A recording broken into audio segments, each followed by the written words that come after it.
Hello and welcome, ladies and gentlemen. How are you guys feeling today? Hopefully you're all feeling great and you are ready for a new episode of my Death Knight tank character sword and board playstyle going through hardcore difficulty on Ultimate. My name is Alexander, also known as Sandrjevits, and I'm not only going to play the game in terms of continue my journey throughout the campaign, but also explain certain mechanics, answer to your questions if you have any, help you out in terms of understanding how particular skill works. So with the help of command, for instance, what class I consider is the best to start with, what farming spots you can use, as well as my direct answers to your questions or your statements. I'm going to comment upon them if you have any in chat as best that I can.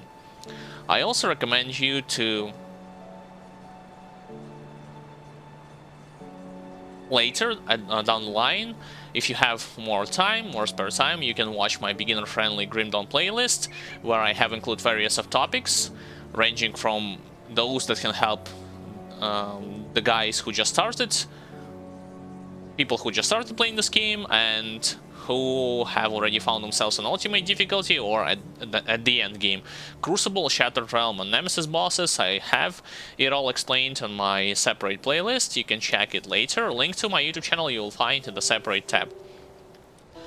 In the game itself, I'm using the mod called Grim Internals. This allows me to auto-pick up blueprints, lore notes for items, components, highlight my HP bar, enemy's HP bar. Most importantly, it shows the offensive-defensive ability and buff icons, as well as debuff icons on my character and enemies.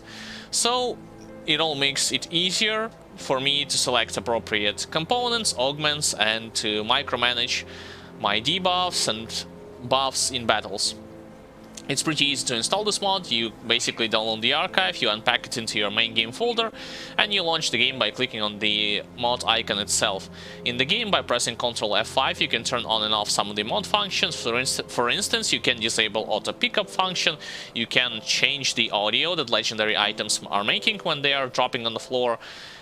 You can also change the audio that this mod is making when Nemesis bosses show up, and so on and so forth. So you can tune a lot of things to your own taste. What else? When it comes to previous parts, in case you want to know how exactly I got to this point, you can watch either video on demands. Some of the parts are included in this Twitch page channel or on my YouTube channel, full unedited walkthrough. Alternatively, you can watch short 10 to 15 minutes long highlight episodes, meaning to give you the rough estimate of this character's performance, explain to you some mechanics that I'm using that are pretty relevant for this type of build that I'm playing, physical internal trauma build, and a lot more stuff. So you have both options, and you can watch one over the other, depending on how much time do you have. And finally, if you want a couple of things when it comes to the stream itself, by watching the stream you will accumulate chat points. You can utilize those chat points for various types of actions, such as highlighting your messages in chat, requesting a personal shoutout, demanding me to follow you on your Twitch channel or on your Twitter page, as long as you have one and you are the content creator like myself. I'm more than happy to do so. Finally, if you want to know if you will like my gameplay and the style of commentary that I will be providing, as well as explaining to you a lot of things, and you want to know how you can support me, well, it's pretty simple. In regards to the stream and YouTube channel, you can spread the word and invite those who are interested in knowing more about the game, not only about Grim Dawn, but a lot about other games that I'm going to be playing, because I'm also going to make videos, beginner-friendly one with tips and tricks, so to help each other out. Those of you who are interested are welcome. Additionally, you can become a follower on Twitch channel, and as well as you can subscribe to my YouTube channel, share videos, leave a like to them. And finally, there is a donation option. It's not mandatory one. Nonetheless, this is an option with which you will receive some perks and bonuses in return, depending on what kind of system you would like to choose for donation. And the donation money that you would like to spend will be directly contributed towards improvement of audio and visual quality of the streams, of edited videos. Your name will be mentioned in the edited videos, and like I told you before, you will gain something in return. For instance, if you decide to subscribe through Twitch subscription or Twitch Prime, you will have more emotes, icons, chat statuses, and game discounts. And if you'd like to become a Patreon, there are unique perks and bonuses. Among them are the following: early access to edited videos, behind the scenes content, participation in Q&A videos, and much more. Full list of bonuses you can check by visiting the Patreon page link, clicking on the link itself in the separate tab down below. Alright, now that I got all of this out of the way, let's continue going through ultimate difficulty. I'll pop up the Potion of Clarity. I had stopped previously around Bandit's encampment, alright.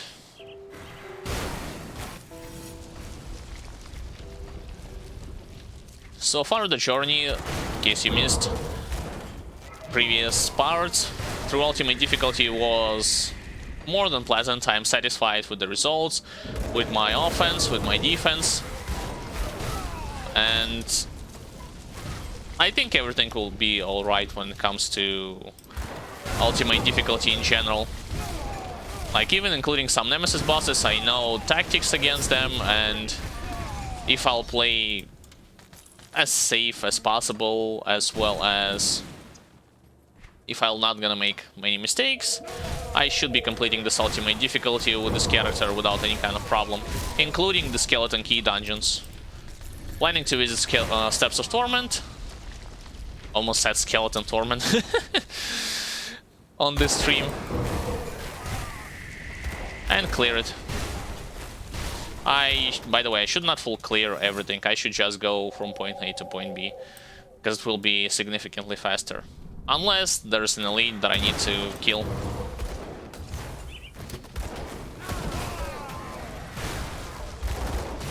Same deal with bandits, always go for those guys with Molotov cocktails and those guys that are throwing knives. Everybody else you can pretty much ignore. Even if you are playing not a tank character. For some reason I'm always stacking on this bridge, I don't know why. Alright, I actually missed the forge out there. Onwards. I got the dynamite, which is great.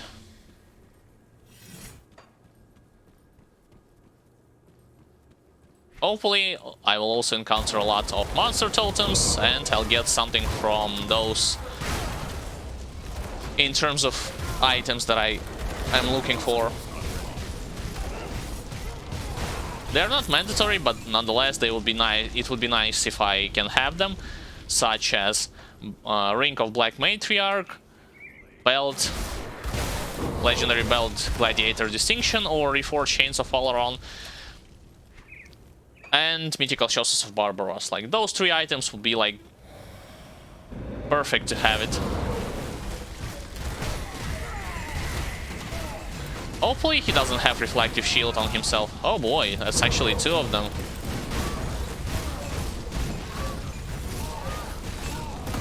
I'll kill Shadow first and then I'll focus on this guy. Alright, got them both. Look at this, where are you throwing your Molotov cocktails? Straight into the wall, almost burning himself alive. Wow. Expert bandits, ladies and gentlemen. What a pathetic bunch of losers.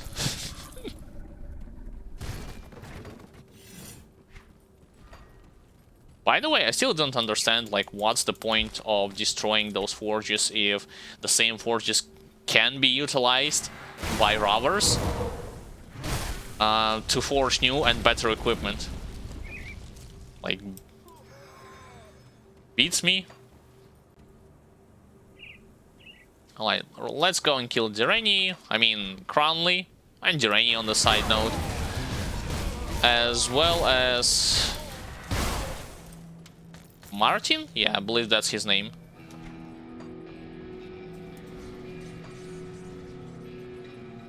Oh, we have a monster totem. It's tier 1. Damn it. I was hoping for tier 3 or at least tier 2.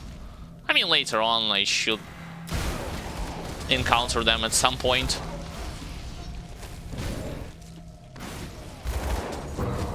Oh yeah, they're very susceptible to knockdown. All of them, even the guys who have two-handers in their hands. So don't worry, you can easily knock them down on their asses and just continue to maul them. Hello, Reflective.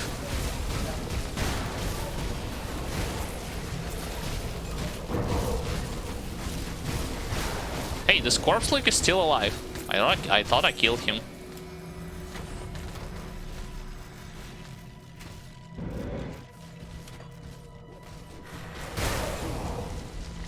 Stop fighting amongst each other. Rather fight me. Alright, regular skeletons I'll ignore.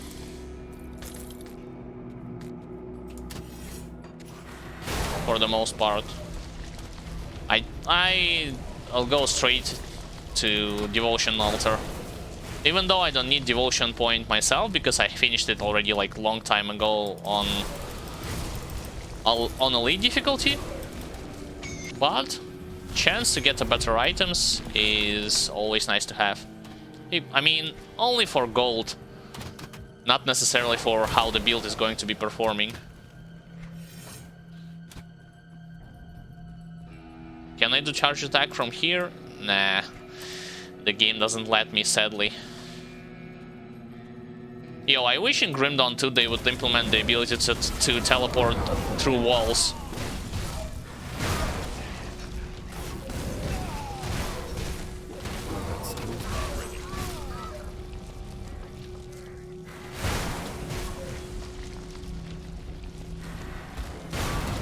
So I'm currently do not see Martin.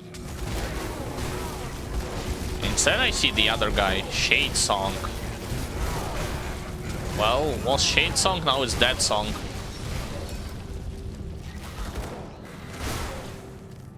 Are there any Wasp elites that I'm missing? Let's see. Regular ones, no elites in this place. Then I'll skip them.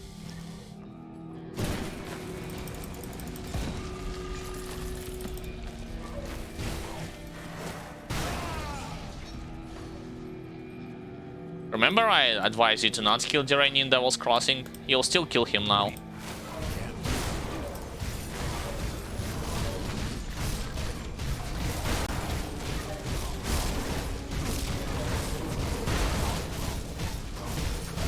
Dead. Easy peasy. Because if you kill him in Devil's Crossing, like, he doesn't get as much friendly faction and enemy and infamy points compared to if you kill him right now.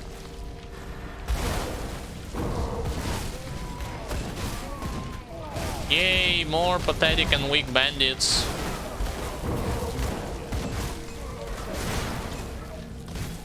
They'll die from my aura from Spectral Red if I'm not gonna finish him. Oh boy, that's a lot of elite. I think it was 5 of them, this place.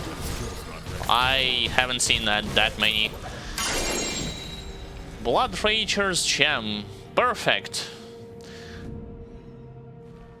Mythical, this is a world drop, but I think I'll use this because it will give +1 skills to the soldiers. It will also give the opportunity to increase my damage a bit with the Blade Arc. Of course, it doesn't have as many resistances, but it's still a good thing to have.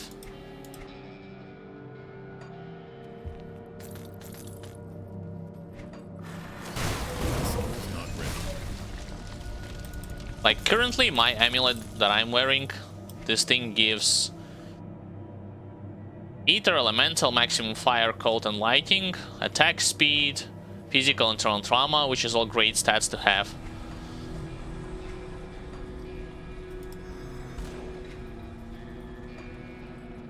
But for the sake of like damage, I think Blood Rager is slightly better. Hey, my skills are blocked. That's not great. Come on.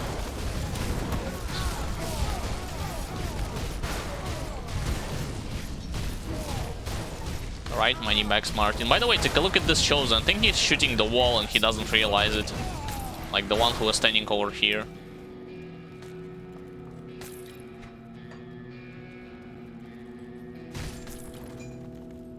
Now let's see if something valuable will be dropping from our friend Darius Cronley.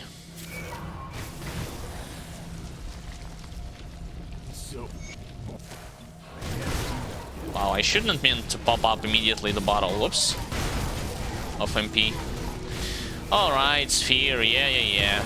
Sadly, I'm not Arcanist, so I cannot remove his Sphere instantly. That's a lot of heater pulls. Chill out, Cronley.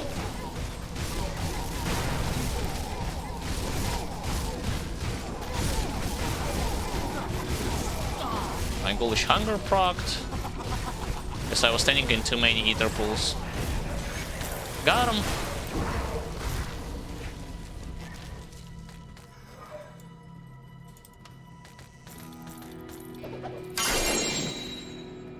Stone Guard Girdle. It's mostly for physical retaliation, I would say. Even though the stats on it are not as bad. Alright, destroy, and the crystal also.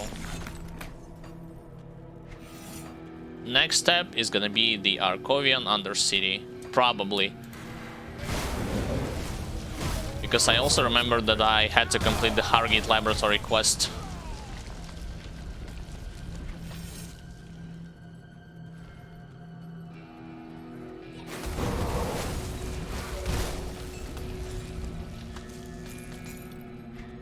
Like I've told on the previous stream, get used to seeing a lot of legendary items dropping on ultimate difficulty. More so than on normal and elite. What is this? It's Forsaken Spirit Totem, which means tier 2.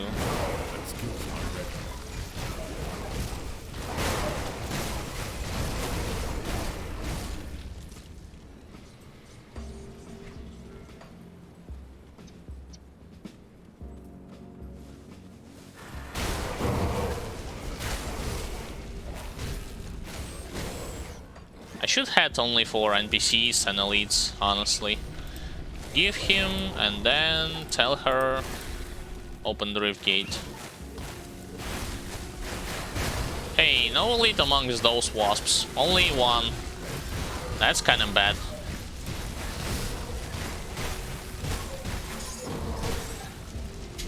Right, let's go into the cave. Oh, never mind. There's more.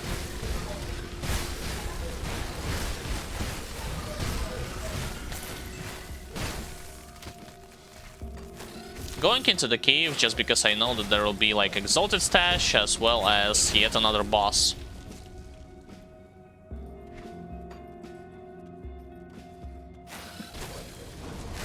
I'll ignore regulars. So we need to go to the left. Yeah, there's the stash that I was mentioning.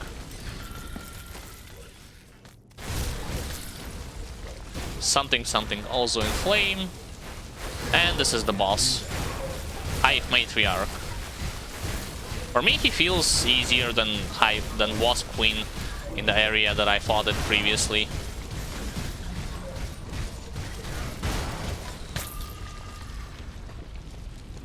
Got it. Now I can head straight for the exit.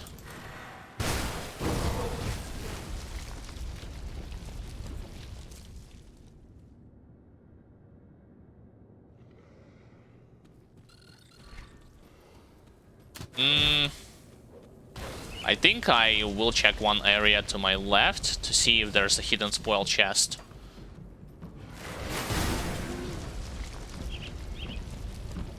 Like in this place. Yep, there it is.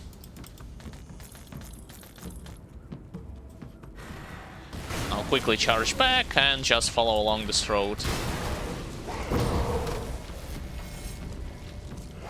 By the way, do not forget that Skeletal Knights, when they are activating their aura, they will grant themselves the ability to reflect some portion of damage that you are doing to them back to you. Oh boy, I used actually the wrong road. You can mitigate this if you have some form of damage absorption, especially with active abilities like Inquisitor Seal, Mark of Torment, Ascension, and so on and so forth.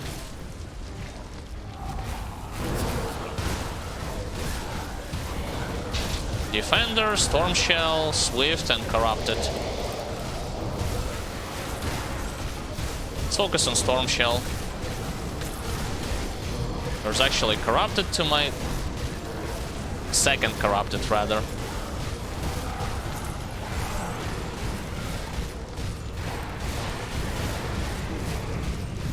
He should be dead. Yep. I got Targo's Mullet. Internal trauma, physical damage, +1 to soldier. Wait, isn't this better than my... Why is it worse? Because it doesn't have flat physical? Only this is why?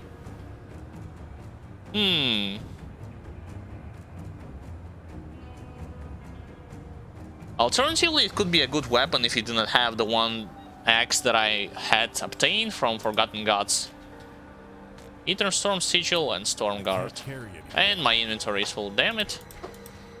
Alright, let's get back to town, sell some stuff. Also learn quickly the blueprint that I have collected. Where is it? I saw it, right? Yeah, it's here. Woodpaths of the Grey Magi. Don't need it right now.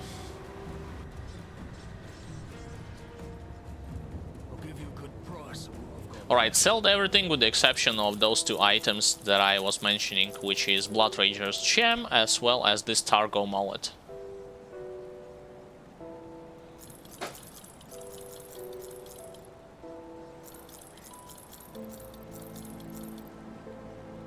Alright.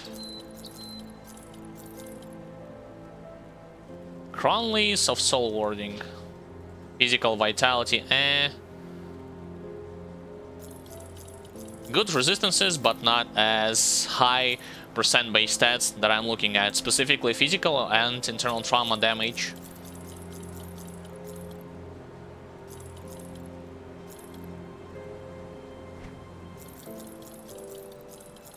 This is all just trash.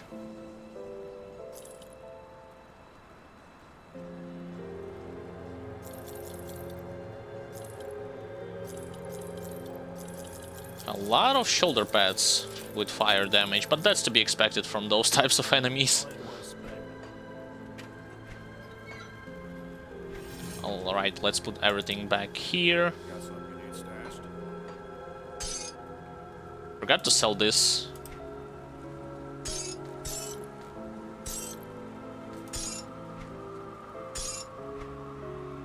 And the Targo Mullet. I do not know, like... +1 skills to soldier, it's nice thing. Oh, I also... the attack speed difference, yeah, I just saw it. Not only does this doesn't have flat physical, which is direct number, not percent base, but also the attack speed is a little bit lower compared to the item that I currently have. Attack speed bonuses.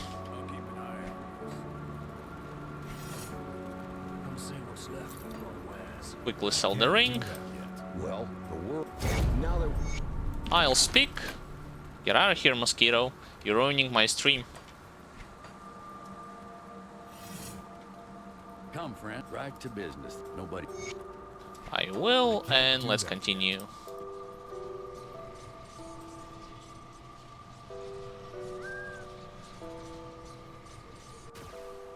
So far, already collected a lot of good items. I did not expect it to happen that early, honestly. When they're coming from the ground, you can, if you have high enough damage on your character, kill them before they will activate their aura. There's two of the same? Nah, different ones.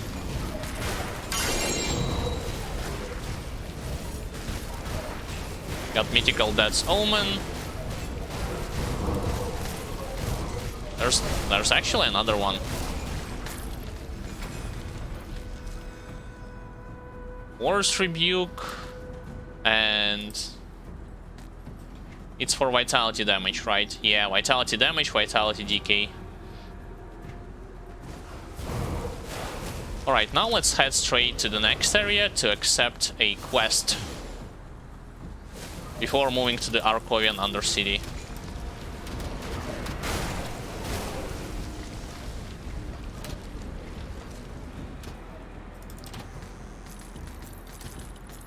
As well as grab yet another hidden spoils.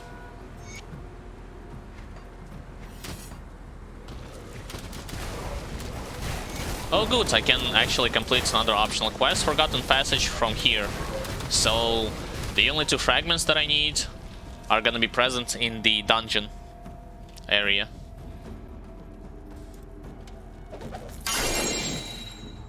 This is the third Golemborn Greaves already. Two of those items I have collected on the previous streams.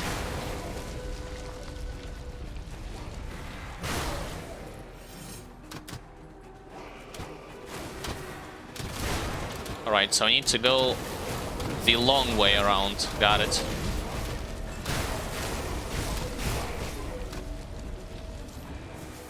So nice to have a passive source of damage when enemies are hitting you from Spectral Rat, as well as from those Seal of Blades.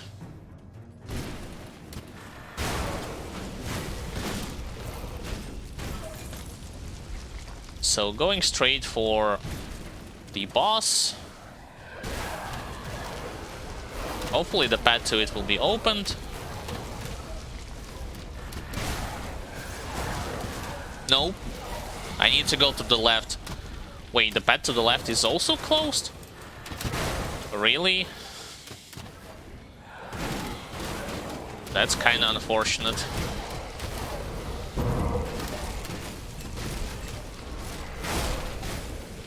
Let's get rid of the priest first, then attack this guy.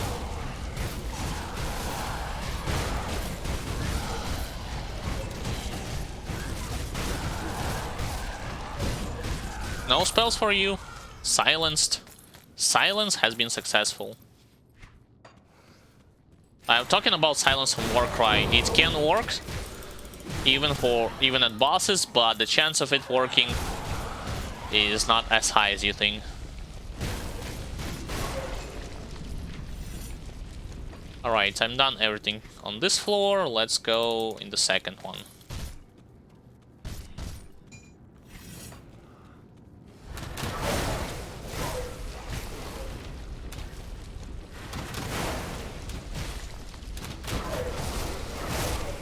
Actually, if I get Blood Rager's Gem as well as Stargo, I might even override the fact that I will have not as high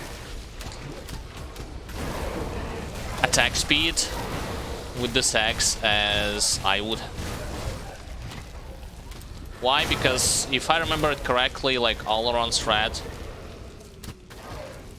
No, not Alaron's Rage, but... I mean... I can overwrite it with the damage. If not attack speed, then damage alone will be enough.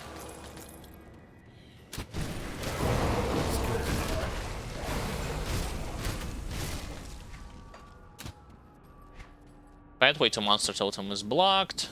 Partially. Is it what? Oh, it's tier 1 for some reason. Hey, it's reflective. And it... Some of them actually blocked my abilities for a couple of seconds, so I couldn't utilize them.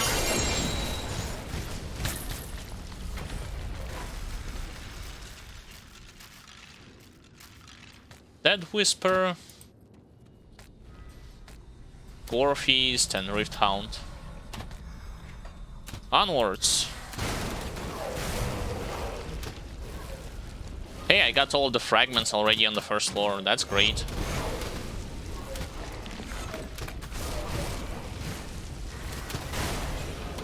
Wrong turn, to the left.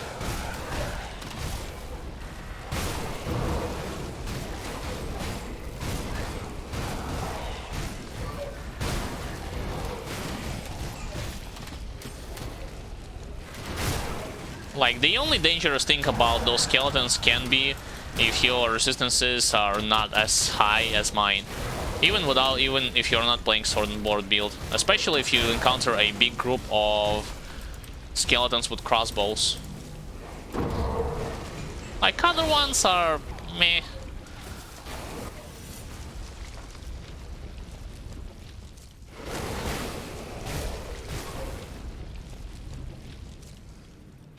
Going into the next floor. I'm popping overguard with Mark of Torment when I'm seeing big groups of elite enemies or bosses, just because of the fact that my mythical Markovian's Bulwark gives flat physical and 200 bonus damage to bonus damage to my attacks once overguard is active. Not only because I need like extra protection.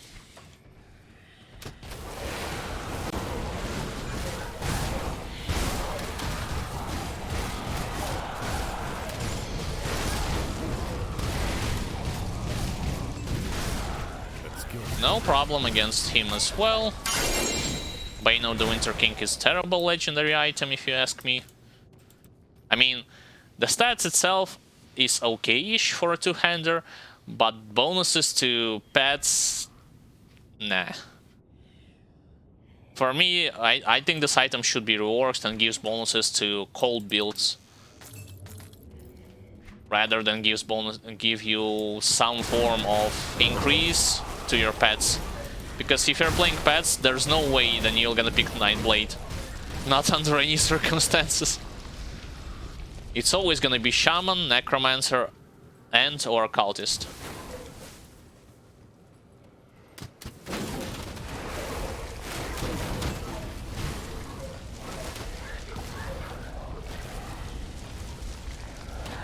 Hey, that's a huge group of ghosts. Let's tear those rings a bit.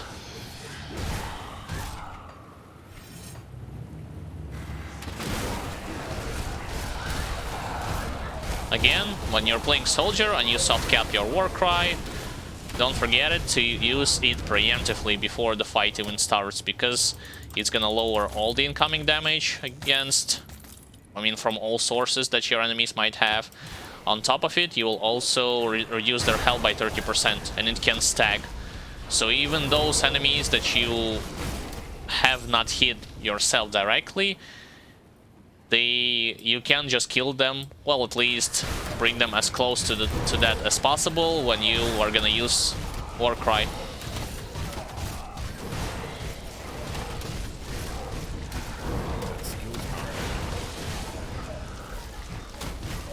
Stop running away and just die.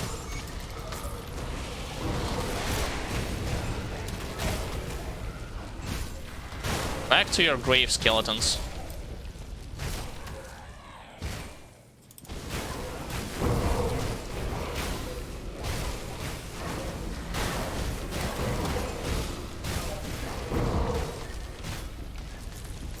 Alright, got them all. Almost.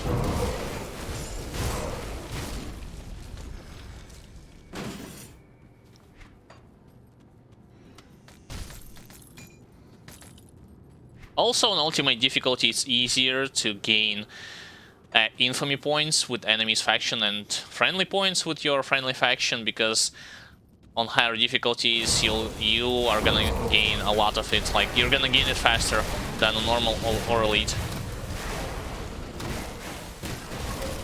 And no chest trapped in chains, so I'm going on the third floor.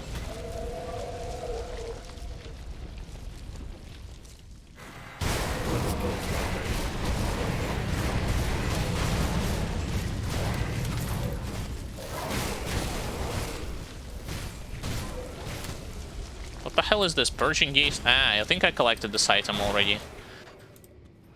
Not that long time ago.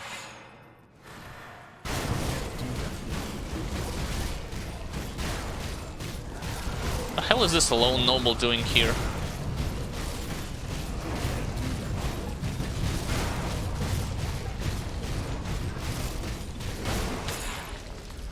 Got him.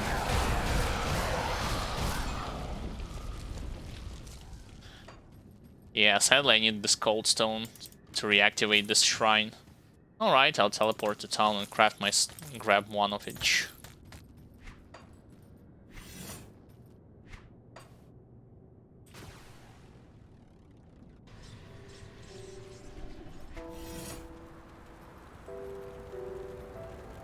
Alright, blacksmith, create me please one cold stone. Thank you.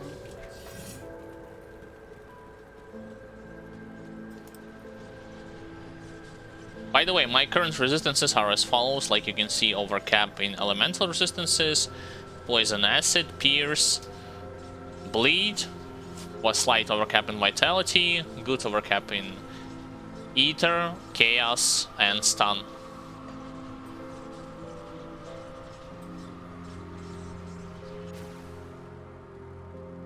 Alright, restore the Psalter and continue onwards.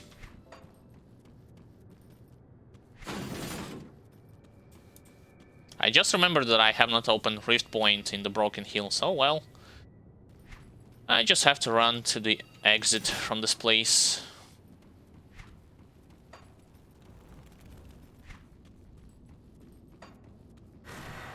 Luckily some skeletons are still alive to boost me up.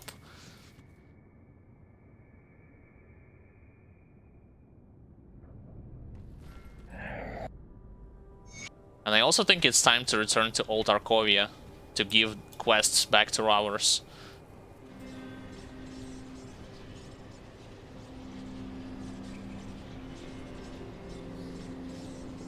Alright.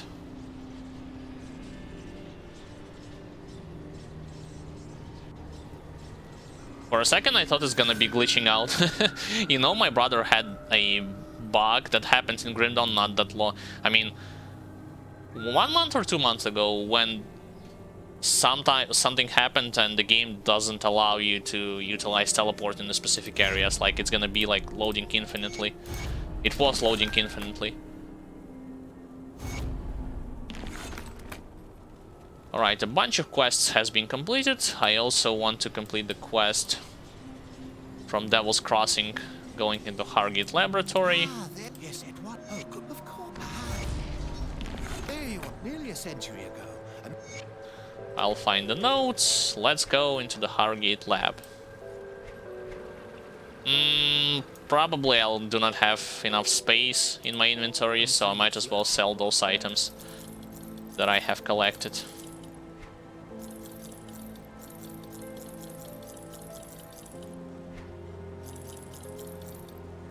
That blueprint I don't need, I already have it.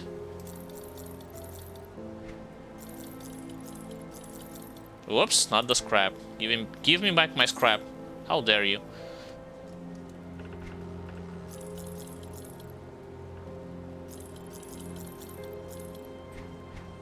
And finally, this thing.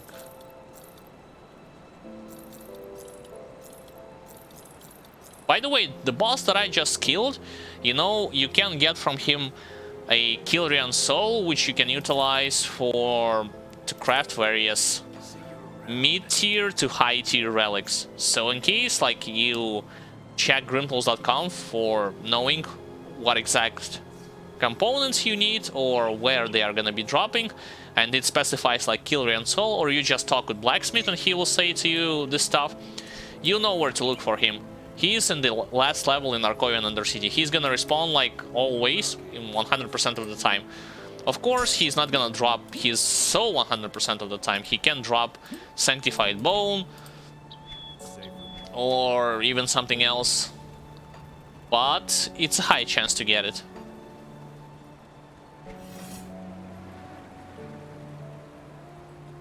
Alright, Hargate Laboratory, here I come.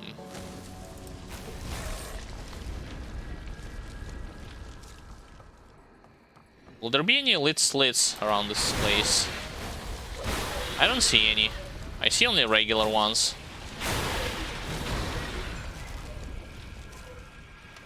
that case, just go straight into the lab. What do I got? Vengeful and regenerating. Not bad debuffs, if you ask me. I'm not going in the right direction. I need to go here and quickly follow to the left.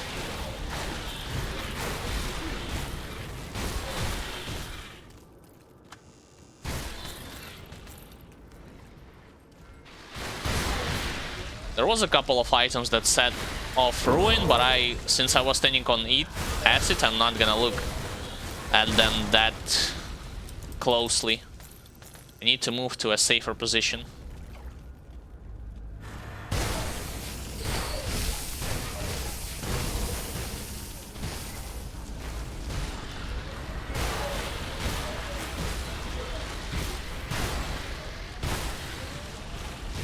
I'm not going in the right direction. See, that's what I was talking about when it comes to those regular chests. Sometimes you just get a bit of gold and components, sometimes you get 3 items from it. Well, of course, on ultimate difficulty.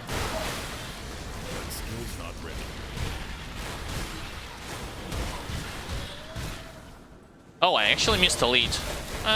Let him go to me in this place.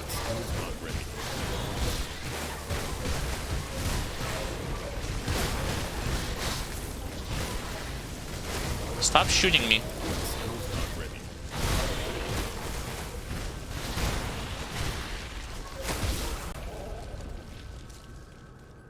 Right, is it enough? Yeah, so far it is.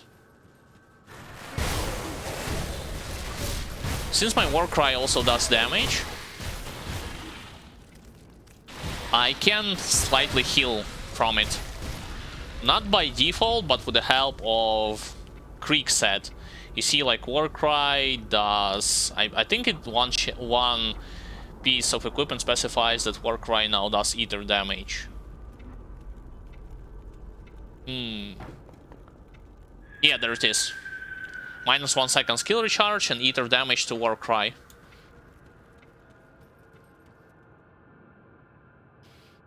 Alright, on the second floor there should be a monster totem somewhere in this place. Yep, there it is.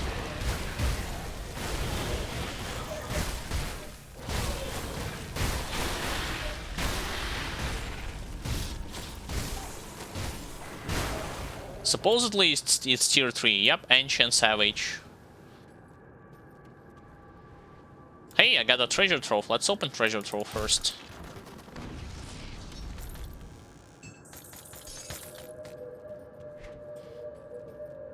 Mythical Combat's Magic Mark. Where the hell did these guys come from?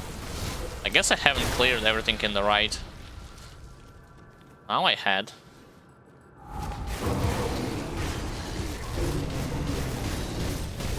It's not a great spot to be in, honestly.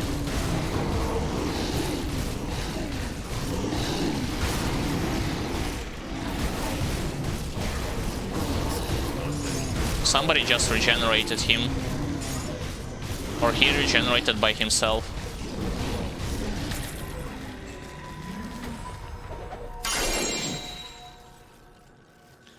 Crimson Heart. Hand Cannon. Dreadwalker footpads.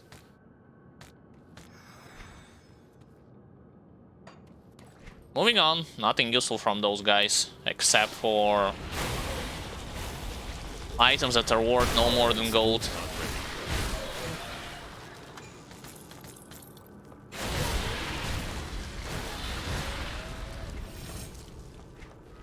I'm already closer to the boss of this place.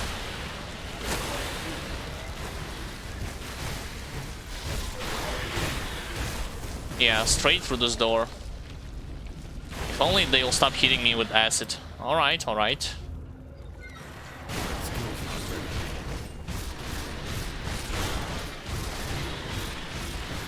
When the water pools will be active, I need to move. Otherwise, I will take unnecessary damage from it.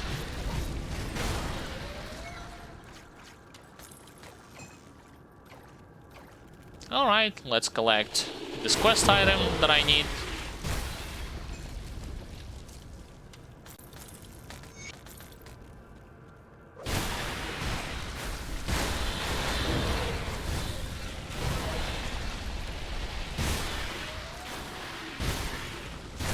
And get those items from this chest.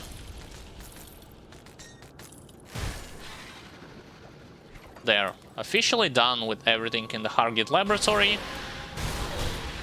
And the first act can continue onwards.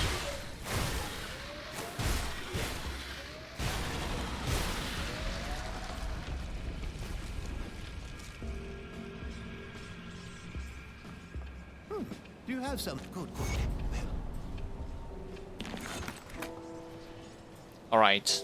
This thing, yeah, I can sell it. I don't need this stuff. What do I do next in Broken Hills? I think I'll go first to Steps of Torment. I'll want to complete this place. And also complete the quest to kill, like, that I was doing in Arkovian Undercity. Next, after Steps of Torment, I will do second part of the Hidden Path quest line.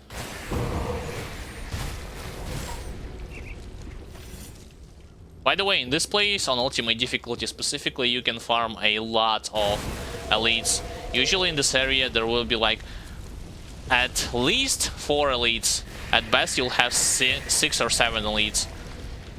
On top of it, you will also have Monster Totem in this place, so you can farm components, you can farm items, blueprints, gold. It's a good area for farming on Ultimate.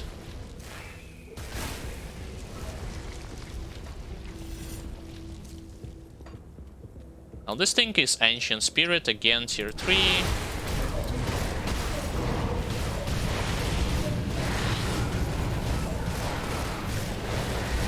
I actually was focusing regular enemies, regular Gargantuans instead of elites.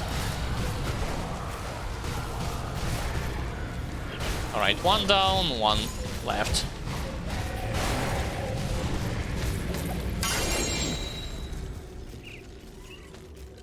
Remember about Skull of Gulamash?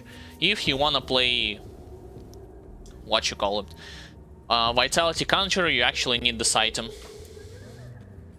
for specific bonuses. So for Vitality Conjurer or Vitality Damage user, save this item. Conjurer is a combination of classes between Occultist and Shaman.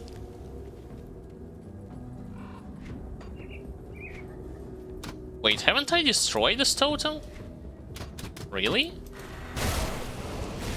I guess I skipped it? Oh, it's in another area. Never mind.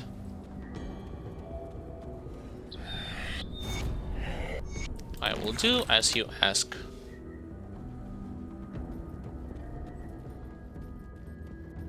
Now into Steps of Torment territory. Again, it shouldn't be that...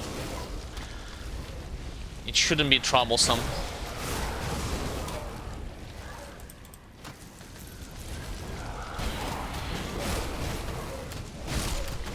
Especially since skeletons are so vulnerable to knockdown.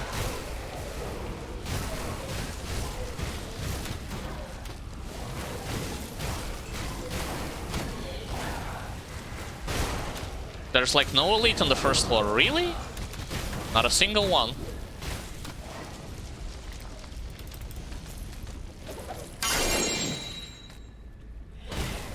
What's this? I haven't collected this just because it says like new illusion it has added. Let's see what this item is gonna provide us with. Chaos Eater, Chaos. Wow, 300 and 263 Ether to Chaos, casting speed, Necromancer, Spectral Binding, Ether to Chaos on Arcane Will. So I guess for Warlock it would be nice to have if it's gonna play with Chaos damage, because of the percent, like flattened percent base Chaos thing that it gives you.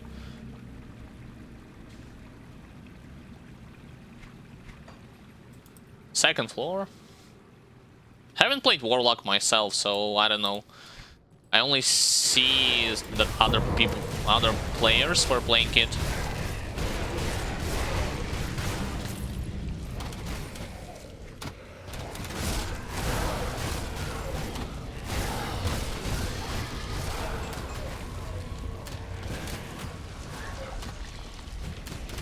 Oh, this pathway is blocked. Alright, ghosts. Come a little bit closer.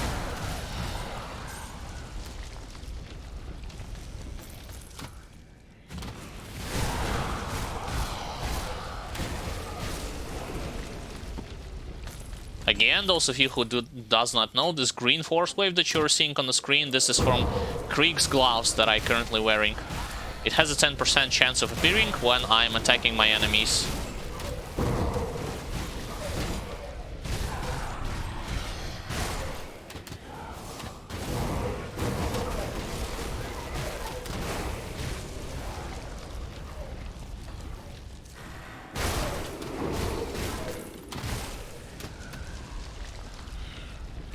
Wow, it's surprisingly, for ultimate difficulty and for the fact that I'm hated with undead, there aren't that many elites. For at least like 2 initial levels, you saw 1 elite and that's it. Strange. Usually on higher difficulties, you like even if you doesn't have nemesis status with enemy factions, you'll have a lot of elites. I guess I'm not really lucky, depending on from what angle you look at it.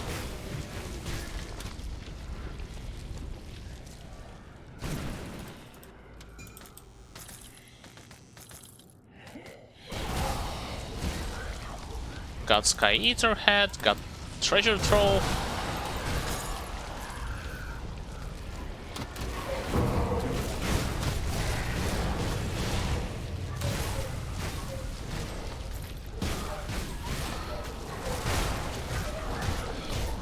Alright, can I actually destroy this monster totem without other elites, other monsters trying to interrupt me? Yes, I can.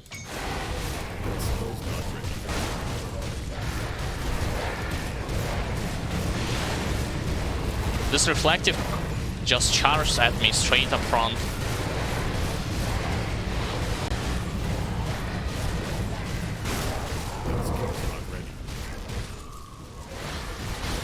Alright, your turn. Wait, there's another skeletal monstrosity? Oh boy.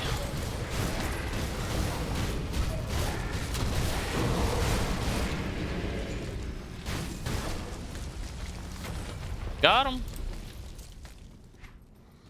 Now I can go straight to the Grand Priest and kill him.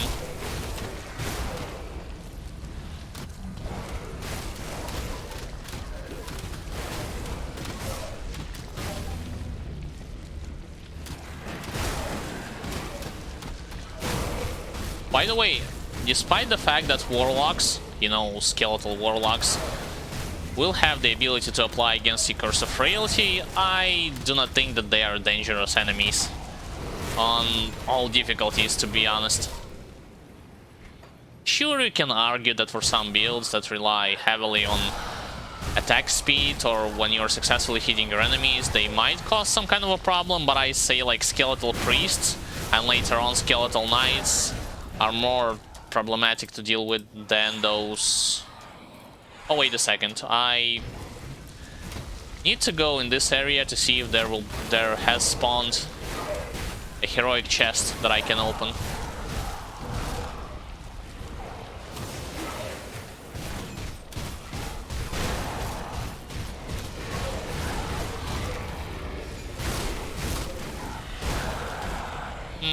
I do not see anything. So it was kind of a pointless detour.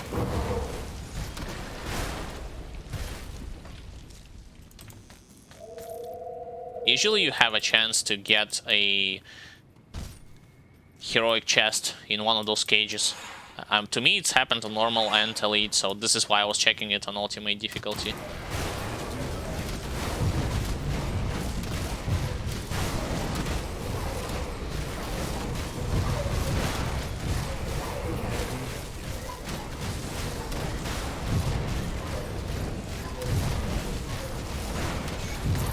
Got him. Still don't know why those knights are spawning behind the skeleton key dungeon door, but hey, who am I to ask? It's finished. Tension places. Okay. Now, before going into the skeleton key area itself, let's go into the town, sell the items. Then I will perform several types of actions. First of all, I need to get away from skeleton key door. First of all, I will disable the rare auto pickup function, and then I'm gonna turn off the filter to display only monster infrequent items, epic legendary items, to not get as many of them in the skeleton key areas. I already know this. Everything else I'll just sell.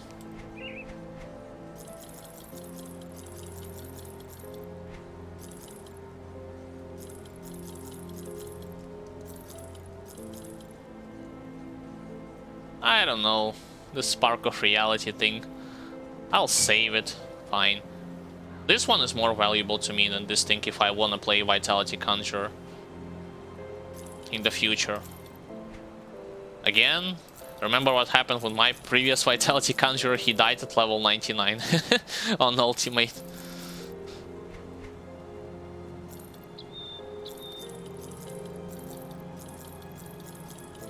I don't need any of those items. Put it to good use.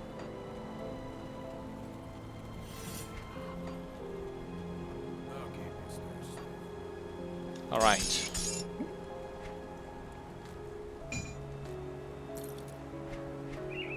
The skeleton key I needed. I'm gonna bring it with me.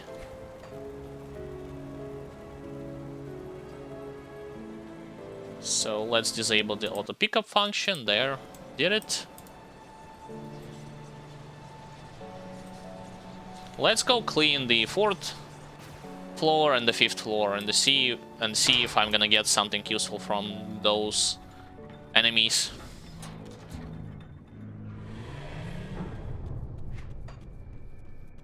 Afflicted, minus health, that's okay, and brutal, total damage modified.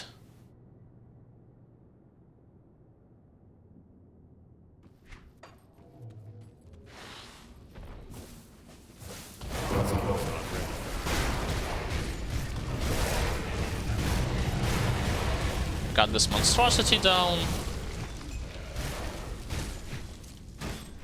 See, that's what I was talking about when it comes to knockdown effect. It's so good. Like, you can see the benefits from it already when you're just leveling in the campaign. It's in the campaign areas without even going into the end game.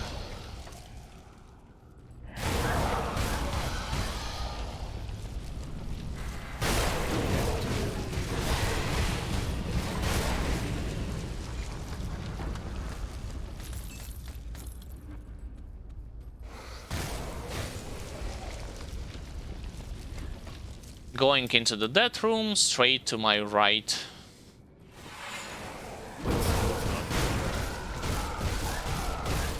By the way, when they are knocked down, they cannot use any kinds of their abilities in terms of activating them.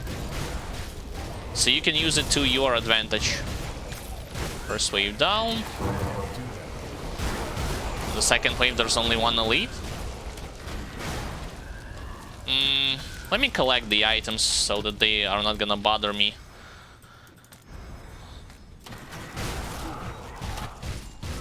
Damn, I shouldn't use the war cry right now. I should have saved it till it...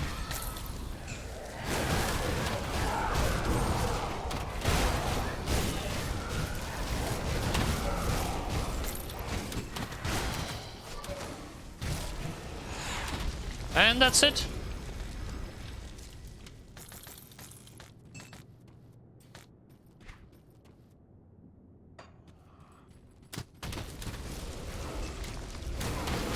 I don't know, should I kill every enemy on ultimate? I mean, in terms of skeleton key areas.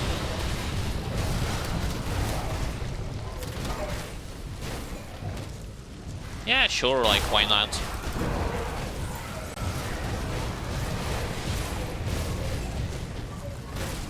At least I have a higher chance of collecting some useful legendaries, probably even Bastion slot ones from those guys.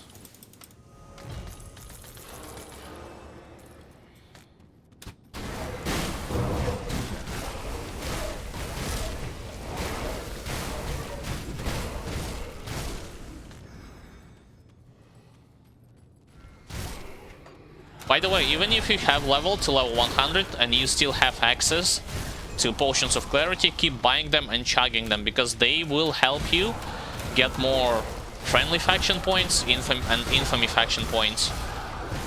They are not only there for extra leveling speed when it comes to your characters, like leveling experience.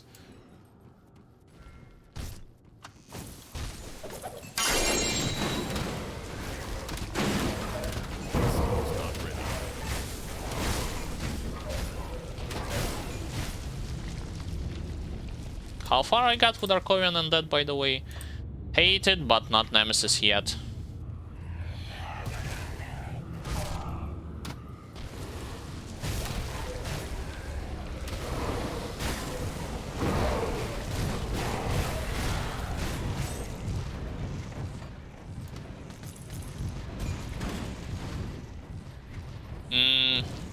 Should I need to go to the... I need to go to the right, because the path to the left has been blocked.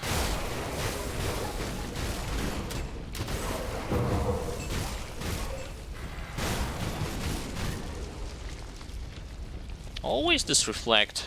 God damn it, annoying. By the way, it will be annoying even if you will collect the... not collect, even if you decide to invest devotion points into constellations, that will allow you to reduce some of the reflected damage that you are receiving to your character.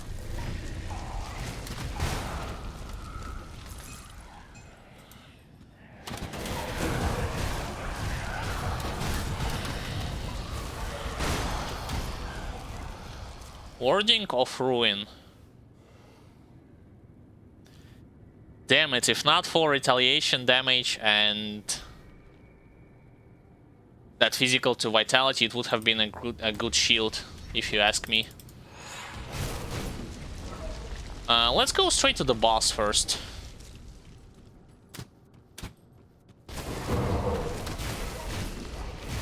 Because it's a double rare item also.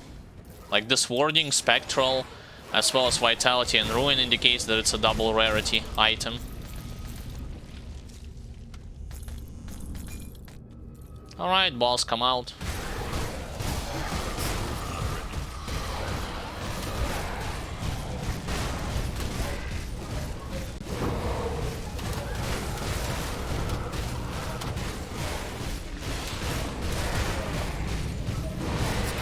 First phase almost down. Yep. Second phase is about to begin.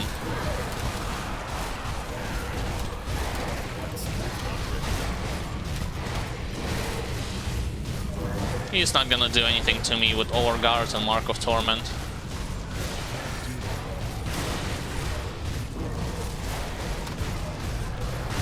Dead.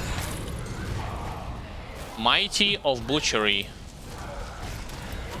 Not good because it's actually, like, let me indicate why is it not good to you by highlighting different stats that it rolled on this item.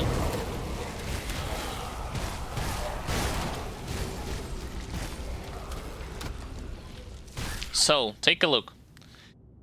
Cold damage doesn't work very well with bleeding damage and vitality, like that's three separate types of damage. On top of it, it also rolled like just a bunch of stats for physique, cunning and health.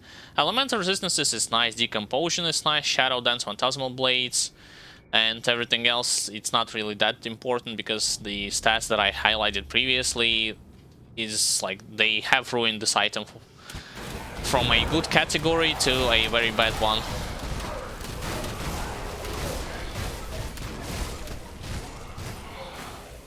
Like, you should never ever pick and play, pick and wear those items that have 3 different damage types. And build yourself 2 different damage types. if you want to pursue mostly effectiveness.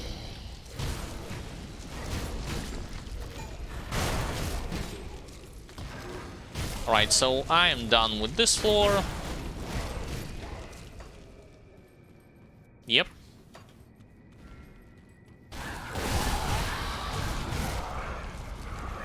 I can go safely onto the next one.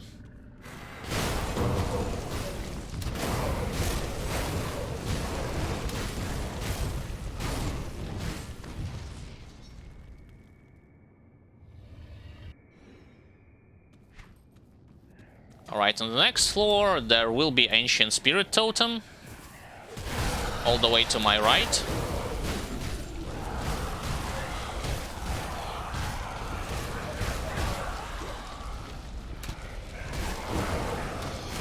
But I still have to, like, not have to, but I want to look in all of the other rooms.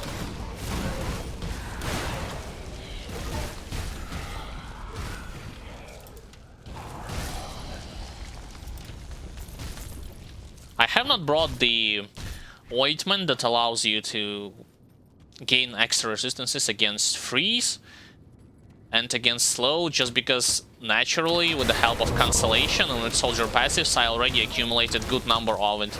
Like, it was enough on normal, on elite. It actually was more than enough, it was overcapped. So I don't have to worry about Alchemist trying to freeze me. Which is the last boss of Steps of Torment, those of you who does not know who is Alchemist, the Executioner.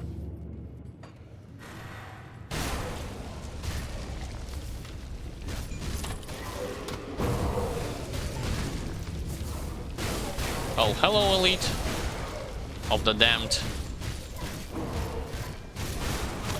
God damn it, I thought the priest is gonna heal himself, but not this Elite.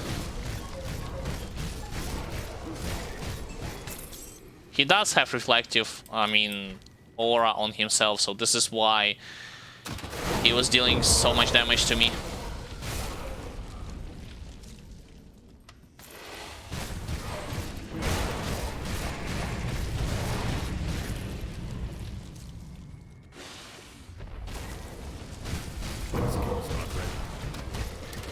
Again, need to get rid of priests first.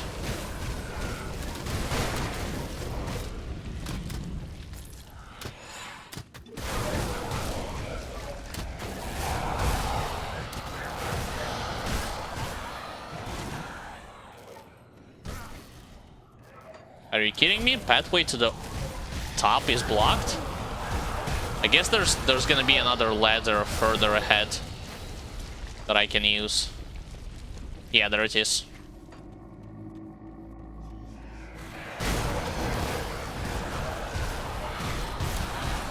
So far, the only thing that was dropping from those monsters were a little bit of rare items, and most of the loot consisted of gold and components, which I don't mind. Keep in mind that components will be dropping in 100% of the cases anyway, because monsters are not gonna be lower than you in terms of level. They'll be on the same level threshold as your character. The game warns you about it in one of the hints, but you don't have to worry about it on Ultimate. There's no enemies in this place. Let's see if the vendor sells something good. Vitality, vitality. If you want to, there is also another mechanic that I have not mentioned, meaning for crafting specific relics you will need those spectral swords. You can either farm them from some bosses, ghost bosses or elite enemies, or regular one, but you can also go into this place and just buy those items.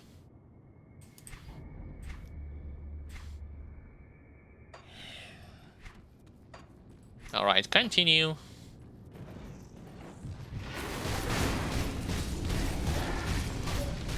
There's a big group of enemies to my back.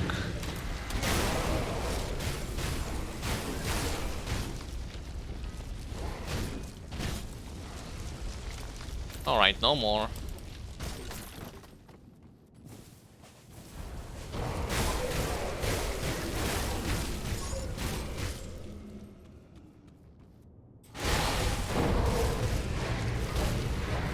I'm not seeing elite, which is strange. Really? Tier 3 and no elite? Only skeletal gargantuans and priests? Wow. Talk about some questionable stuff that had just happened. In steps in roguelike dungeon, Tier 3 Ancient Monster Totem doesn't give you any elite.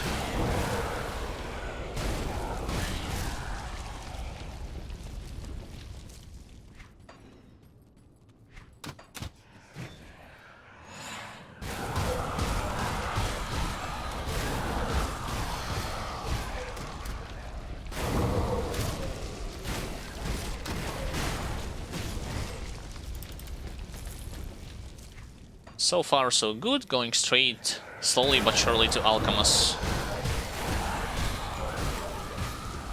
Shield Spectral of Sage. Also not very good item. Yet again it tries... I mean, technically... it's decent. Because cold, you can combine it with elemental damage type if you are playing, for instance, Infiltrator. Inquisitor has this aura that allows you to reduce enemies' resistances to elemental damage by 30%.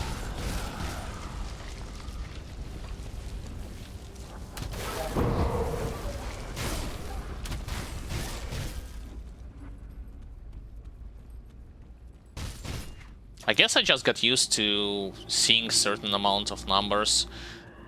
I mean, mostly preferring to have one damage type, but there is a thing in this game that some damage types are combining very well with each other. For instance, physical with internal trauma, bleeding, pierce damage, elemental with one of the cold, lighting, or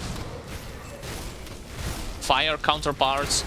There is another thing that that will not combine pretty well. Among them are gonna be your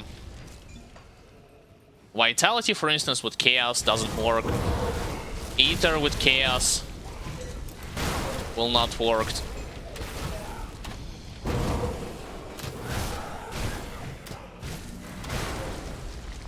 I actually needed to go down in that direction because I know for certainty that there's gonna be a hidden spoil chest.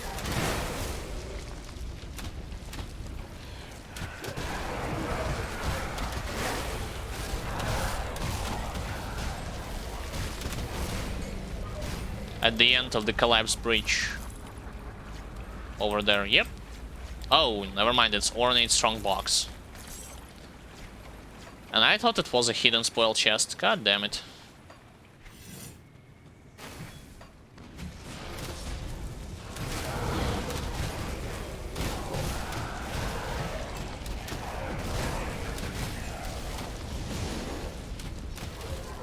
Something corrosive. I don't need the stuff.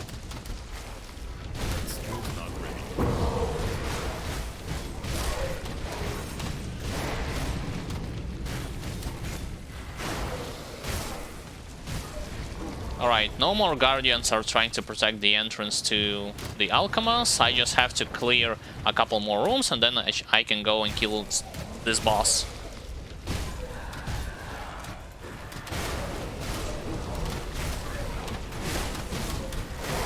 Same thing as before, even if you see those skeletal warlocks getting hit by your Warcry, getting touched by your Warcry, and you saw them charging straight towards you, that indicates not necessarily because you aggroed them, but because you will also silence them and block their abilities to cast Curse of Frailty upon you and attack you from the distance.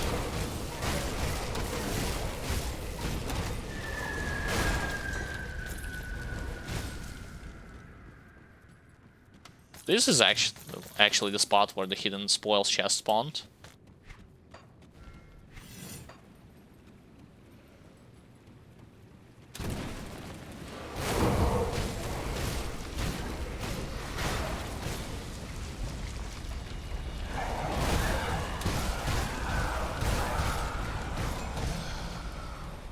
Yeah, sometimes even if having like 2800 or close to it offensive ability does mean that you can miss those ghost enemies, and later on eldritch type of ghosts as well. I would want to hit all the damned, not corrupted.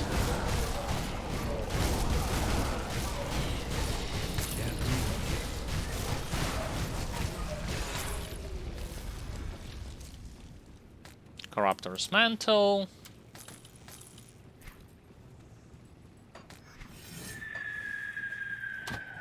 How the hell did I miss those skeletons?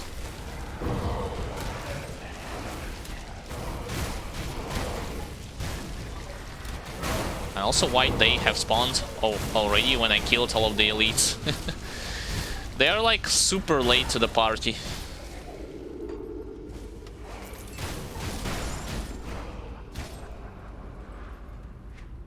And that's pretty much the whole steps of Torment.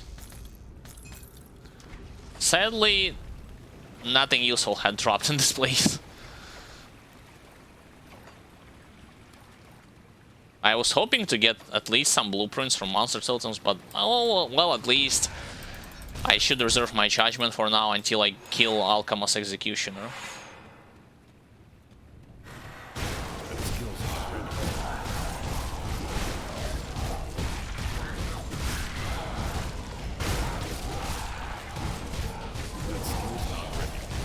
Let's get from the pools. He's trying to create.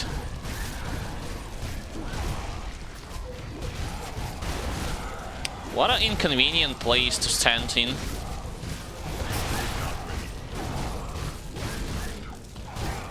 He's almost dead.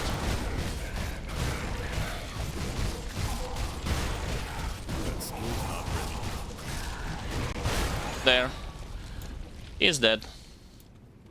I got Void Touched of Decay. Cold Chaos Vita. Bad. Not a good sight at all.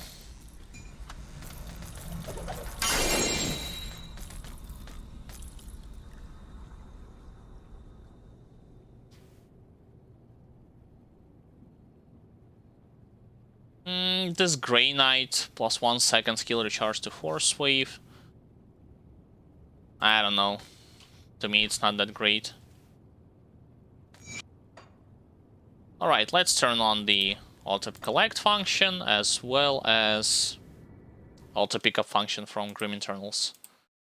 Collect all of those items and continue in the Broken Hills.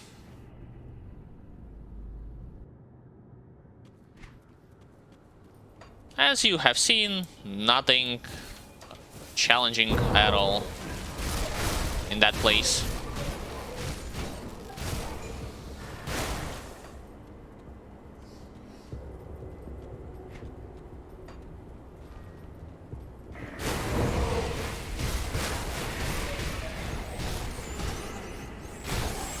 Now, above that hidden path, I would want to head like straight to the bottom and then continue down this path to go over there. I just need to grab quickly from town the stone from the previous part of the hidden path.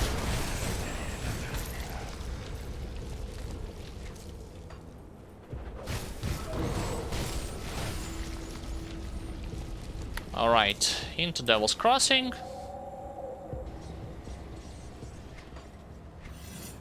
Let's grab the stone.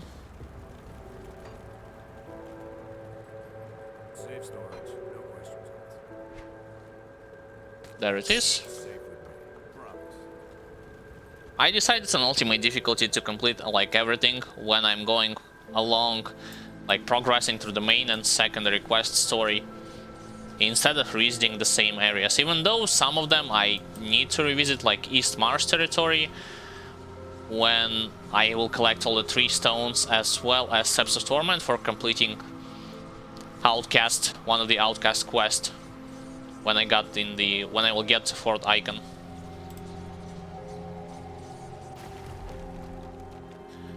The way forward opens to you. How nice.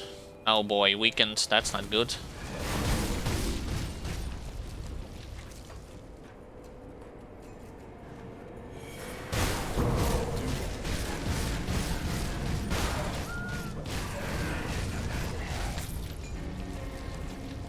got him. Can't do that. Now Guardian of Soleil time. Got through resistance reduction. Then my Ghoulish Hunger is proccing, it's not great. Mark of Torment soon is gonna be up. There's my mark. There, he's dead.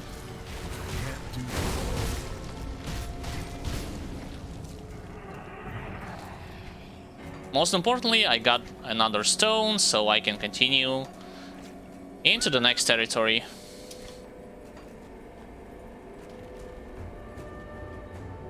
Come on, open this up.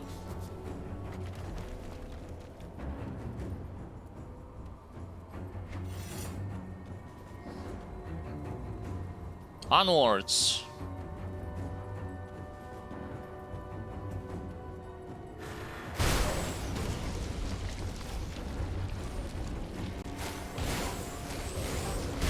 Now, where's this harpy that I need to kill? I think she should be right in the next territory. This place. For the secondary quest. Yeah, there she is.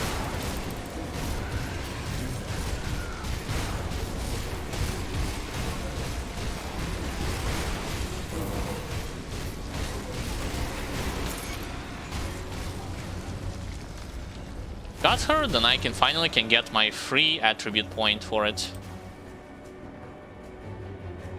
I'll invest this point straight into cunning to have more offensive ability.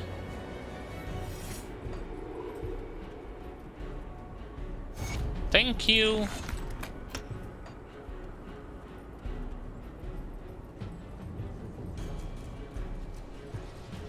I should also mention my stat points allocation. Currently 56 points were spent into cunning, 14 into spirit. I know that's a lot. I need to, once I get my hands on the potion that allows me to respec attribute points, I should reduce some of the points from spirit, and 34 into physique.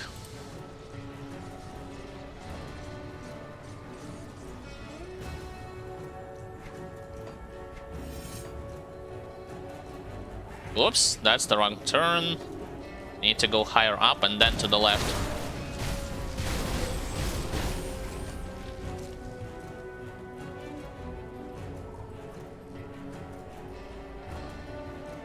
Really? Oh boy. Fine, I'll craft imbued silver. As well as... Do I need to free some space from my inventory? No, I still have more than enough.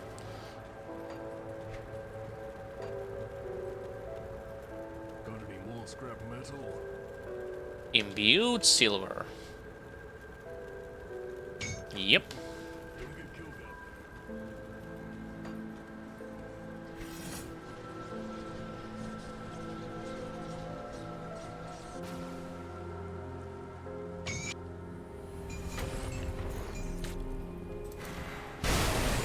Here's your bunch of elites. Okay, it's burst, so you can get rid of them pretty easily. Usually they're ranging from boars and birds, harpies to be technical.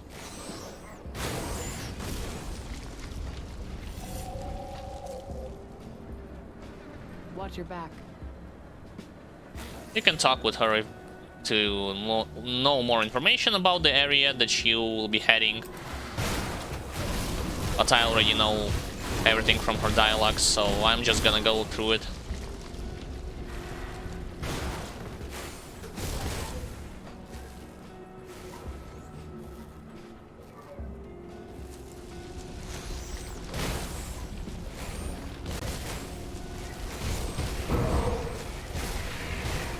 Honestly, I only now spotted that when they are doing charge attack, as well as the stomp, pretty slow attack that they're doing in melee, at least some of the elite boars, they will be applying internal trauma to you. Alright, this mosquito annoys the hell out of me. I think I got him. Almost like 10 10 AM, but still like flying around, trying to bite me.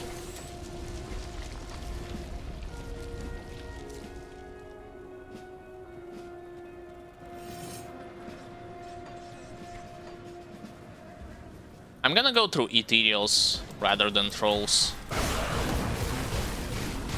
At least to an extent, they some of them will be dropping ether shards.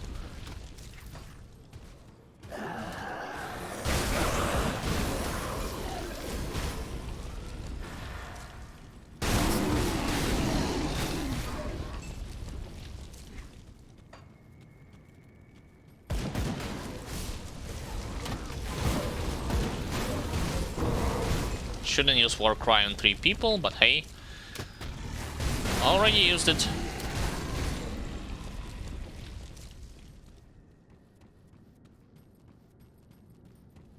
This is Ancient Savage Totem. Again, more beasts. When it comes to those trolls, you see, I think you should prioritize Shaman and Elders and then worry about Hunters and regular warriors. Because Shaman and Elders, they not only will reduce your movement speed, they can heal their allies, poison you, they also reduce your casting speed and attack speed.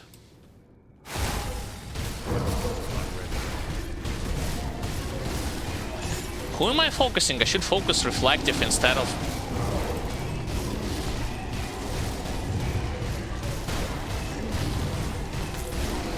I was focusing like Flame Spitters for some reason.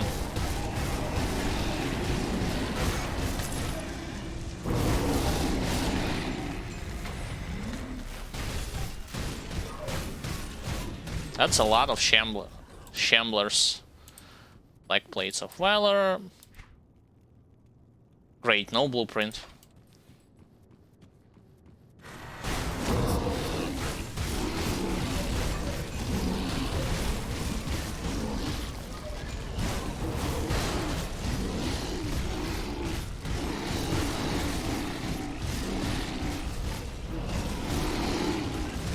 This guy should be very close to dying.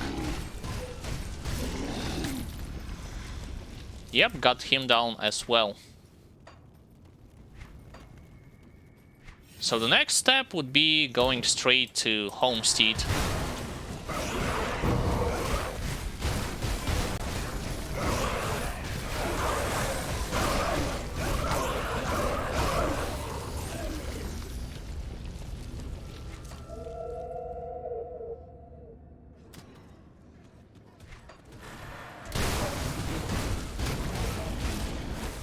Like, even those Flesh Warp Commanders and Trolls with big rifles, I don't think you should be worrying about them that much.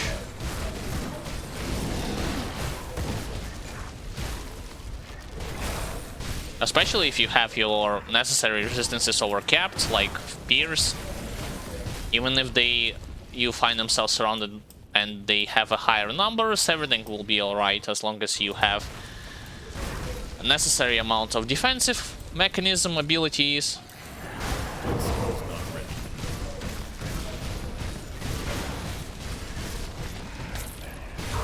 I got blueprint for something from this guy. Diviner's Mask.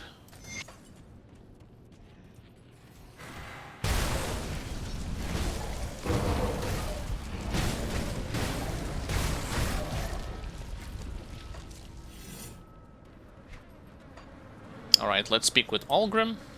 Well, if it is... I haven't been in... I came upon the... I'll find and I will look.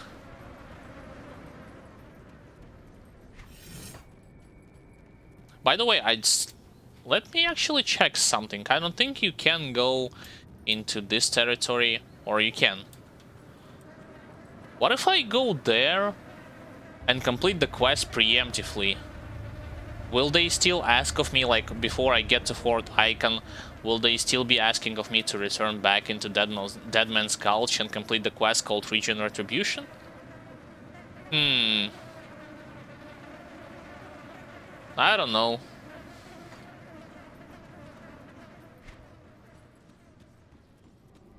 Because, like, this quest is gonna be unlocked when you achieve honor status with Black Legion, those of you who are wondering before it.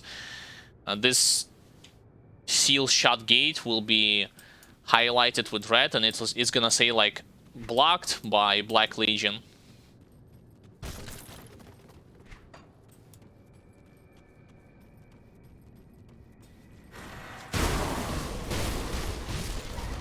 Alright, now it's Trox. And enemies that are pretty similar to those who have played like World of Warcraft, specifically Cataclysm. And in one area there was a lot of Trox there.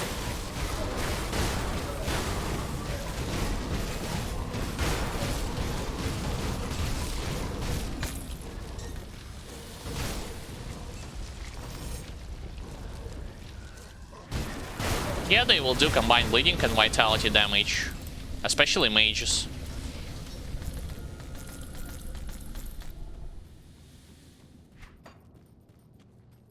Alright, desecrated shrine.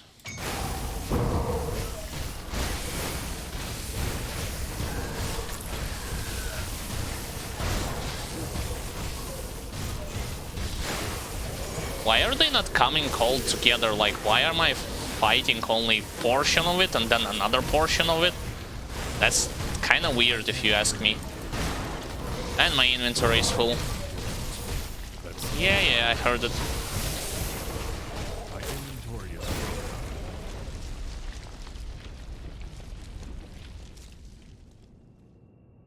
Tyrant War Axe of Electricity. That's a one-handed sword. Of Spines, that means reflective. And Mage Storm, Lightning Eater. Doesn't work very well together. Alright, I got blueprint for Belgotian's mask. Which means that I can craft 4 of those masks and utilize the inventor in Forgotten Gods to change other 3 helmets, not masks, but helmets, into other set pieces in case I want to. Alright, let's sell those items that I collected. See anything you like?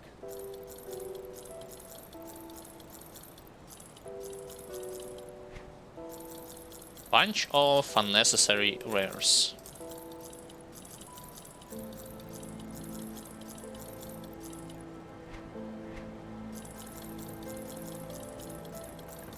Getting close to 8 million already in terms of scraps. Or gold. It's easy to say gold rather than scraps. Even though technically it's a currency that every people in this game are utilizing. But in every guide and in every like video on YouTube, people are saying gold. See you around.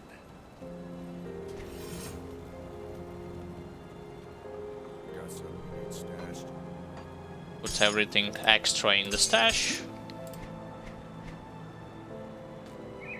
As well as those 2 stones. It's safe from me, promise.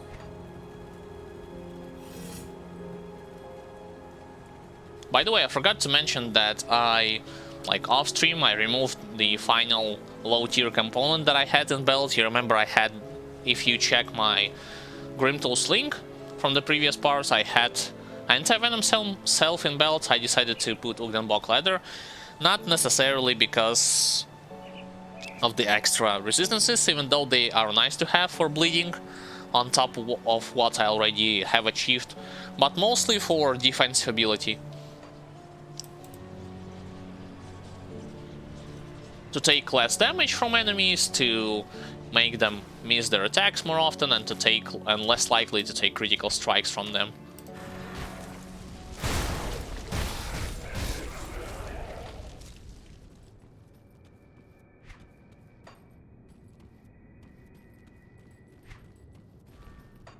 Now let's find the corpse as well as the boss that I have to kill.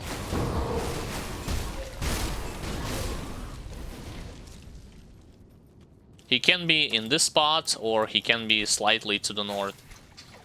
But nonetheless, once you get close to him, the star should indicate his positioning on the map.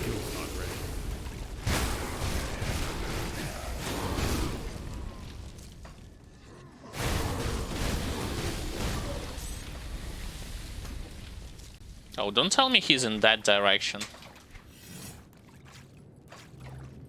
It never happened before. I stuck against a rock.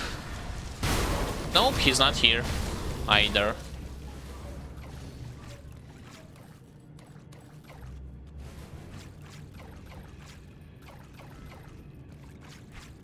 And like I've told you before, those green force waves that are coming from me in the direction of my enemies, even though I am not hitting them directly myself, this is happening due to the damage over time effects that I have from Blade Arc.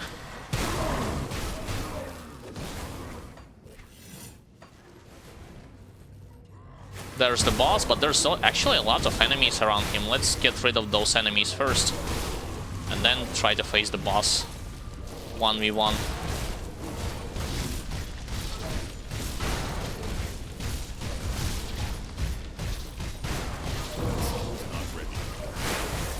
Got him.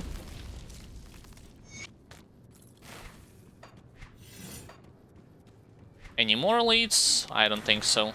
Let's head to the exit.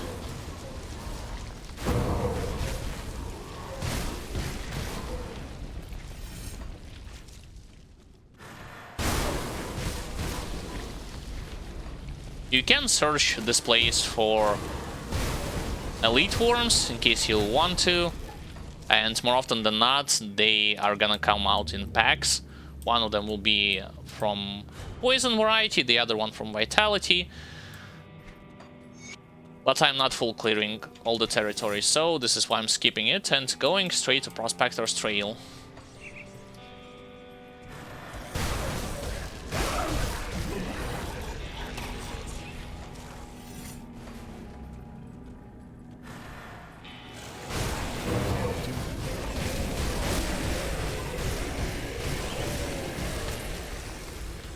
Scorcher's Archive.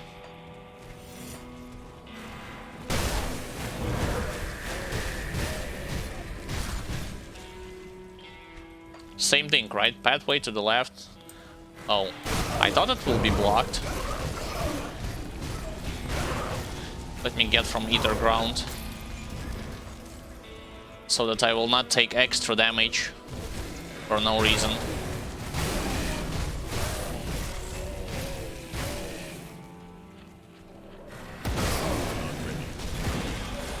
By the way, how's my infamy with ethereals, regular ones? Oh, not even close to Nemesis status. Keep in mind when you are using Blitz, you're not gonna take damage from either ground. A little trick that you can apply.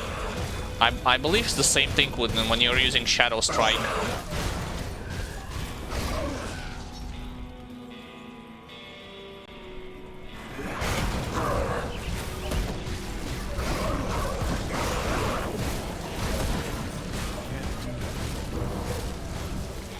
Come on, face him. Why are you... Look at my character. I had a mouse cursor on the... I have a mouse cursor on the portal, so this is why I cannot hit him with the Blade Arc. My character is trying to go into the portal. Again, the same thing is happening. Wow.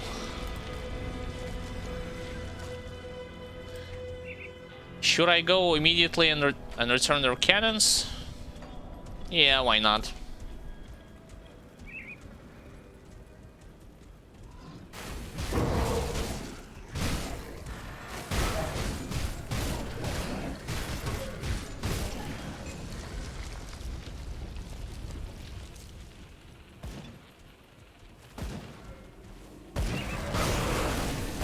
Armored, so they will have some extra protection from my physical attacks, which is unfortunate.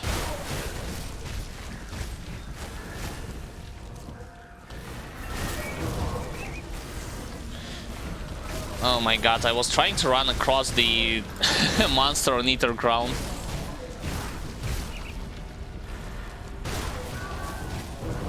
I'll let my Spectral Rat do everything for me, yeah, without risking to go into this ground myself.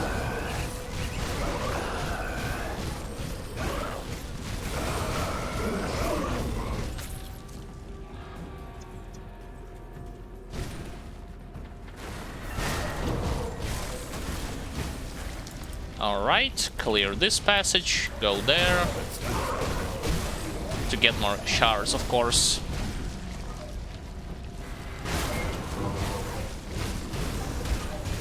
Shards and crystals. Whatever, they will drop.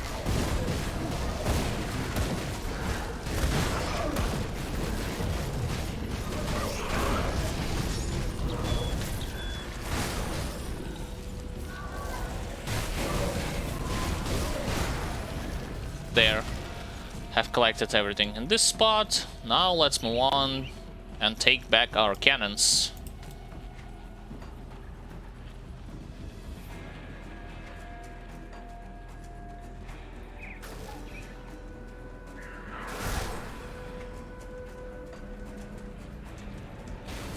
Can I skip those guys? Yes, I can.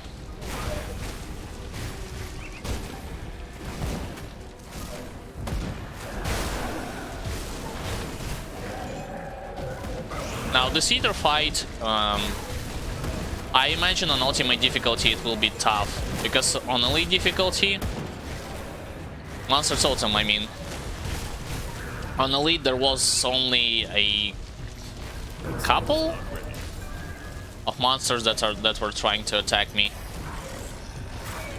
in terms of Ethereal Colossus and Titans, and that's pretty much it. Can I get the Cedar Crystal? I can. That skill's not ready.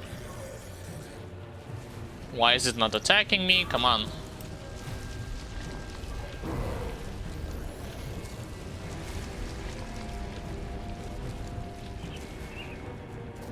That skill's not ready.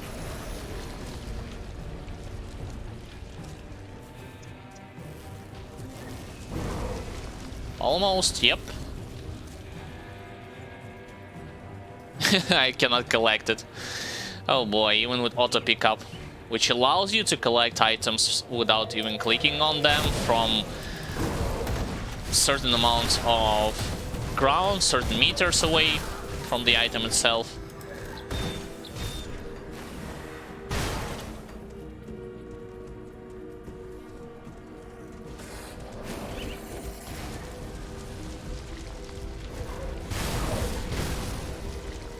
Alright, in this case, just go in this direction.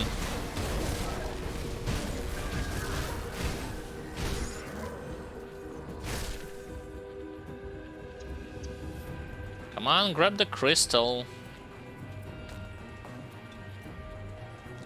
Took one step into Ether Ground, look how much health I lost.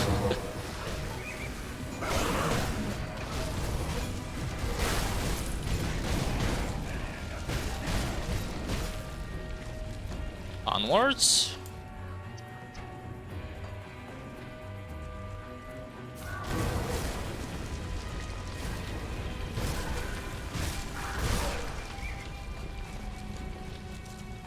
That skill's not ready.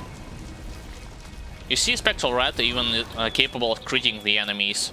And if it starts critting, just like every damage over time effect, again, cool mechanic nuances about this thing is when it starts critting, it's gonna crit like always. It doesn't matter what kind of damage over time effects you are using. It could be poison, it could be vitality damage, doesn't matter. Then my Ghoulish Hunger procced, I haven't noticed that I was running on Ether Ground. Not paid them enough attention. Yeah, I see Reflective. Now he doesn't have his aura. I can start attacking him.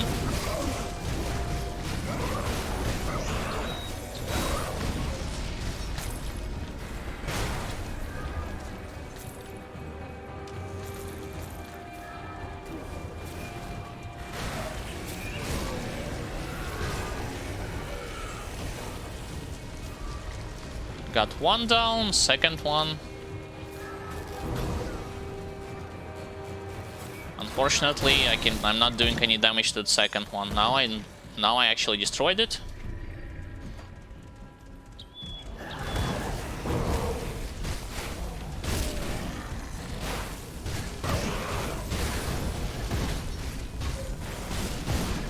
So this time Monster Totem spawns straight like near Desecrated Shrine and near the boss that I have to kill. So in this case I will go in this order. I would first kill this boss that you are about to see right now.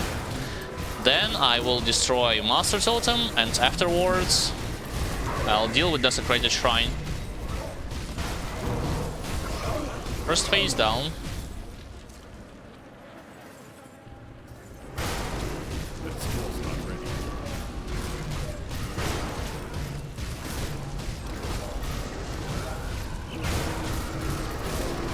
That skill's not ready. I will ignore this Flesh Hulk. There. Got him.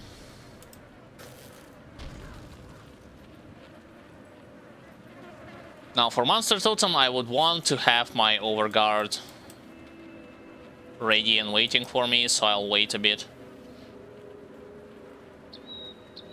Because in some instances it could be even tougher than this boss.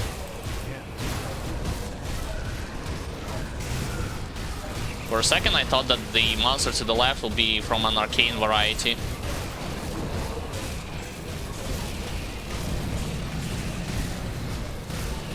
Cannot get to Bile Eaters, so I'm forced to face Titans, Colossus and Stormbearers.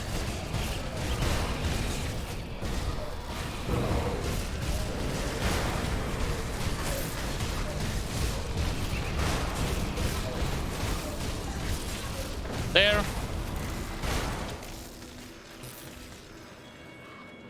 Mythical Gladiator, it's a shield, but I think mine is better still.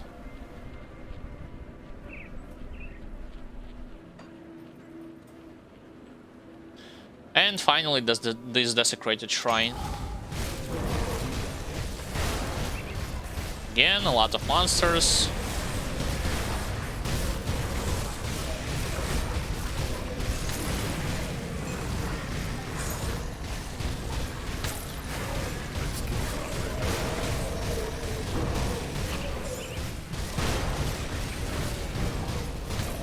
There. Full clear everything in this place.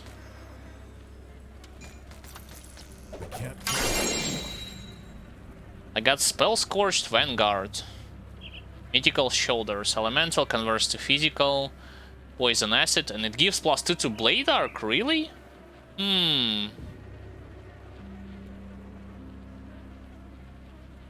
Instead of my Warborn that I'm using. Interesting. Whoops. So I need to go back first in town and sell a lot of the stuff that I have collected. Probably I will be able to get this Blade Arc to 26 out of 16 with those shoulders. See what's left of my wares. Alright, this stuff I'm just selling. Not even gonna bother with those rare items.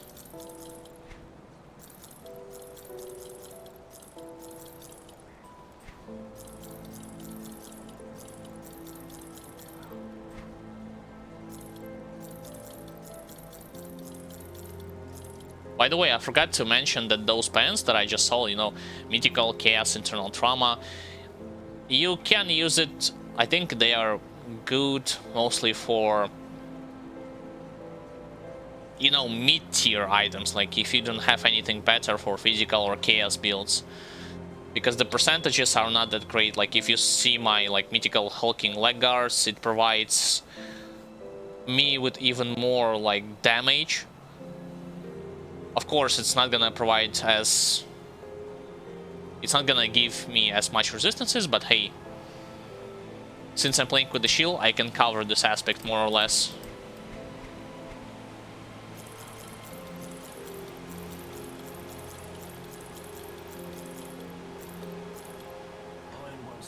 Sold everything. Sold everything. Got something good stashed.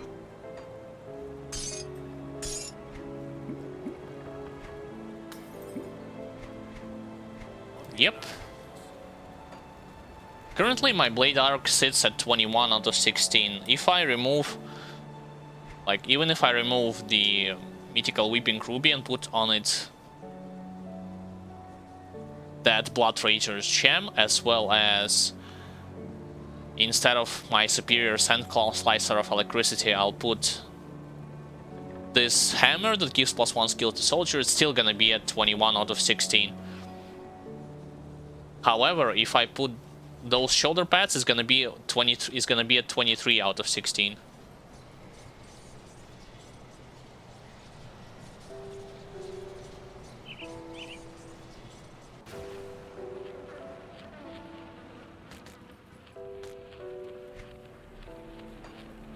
What does the full set gives? It gives elemental resistances, armor, attack speed. 4 set gives +3 to Blade Arc? Really? Damage to Blade Arc. Reduce resistances to Blade Arc.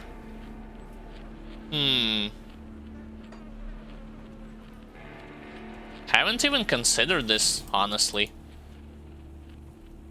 In terms of alternative to Krieg set. Alright, so the cannons, I have returned them. Let's go back to the homestead.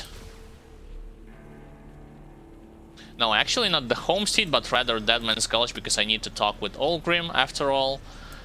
And say to him that the pathway to homestead has been opened.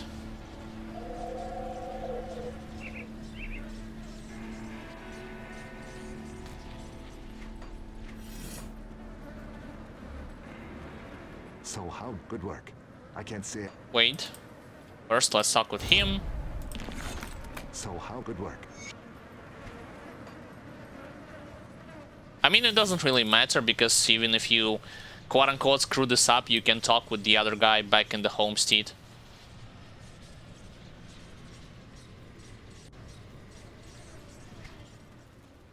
Now I just want to get rid of as many question marks that I have. I have come. No, not right now.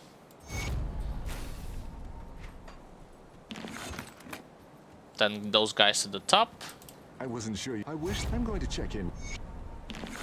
I'll speak. I'll skip the pleasantry. The Legion is split on... And finally this guy. Get their cannons online and operational. And as always, I'm gonna head first into Pine Barrens area to complete a couple of quests there for hunters from Black Legion. Oh.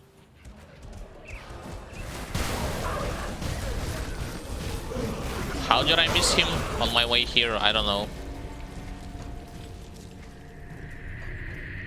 And then I will go to the farmlands and start completing those quests also.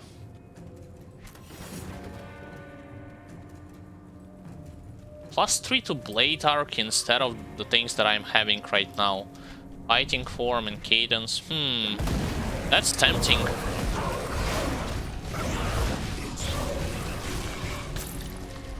Of course, Spell Scorch, I should know that this is a world drop set, meaning that you'll never know when you'll get the other parts of the item or blueprint for it.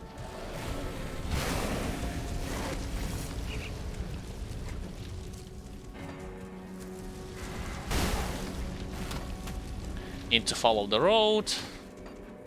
Another reflective? What's with all the reflective guys around here?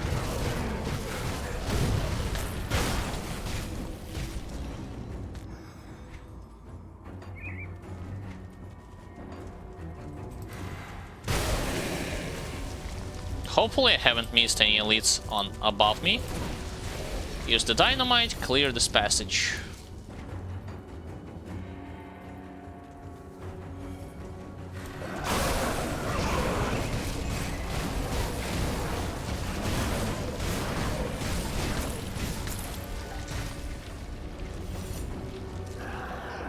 That's Dominator. There. Now, actually, remember I talked about it that in Steps of Torment there was a lacking numbers of elite. Now they are trying to compensate by throwing those elites in the campaign on the open ground.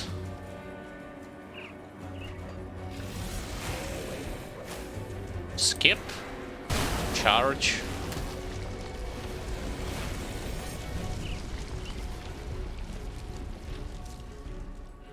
Another ancient savage totem.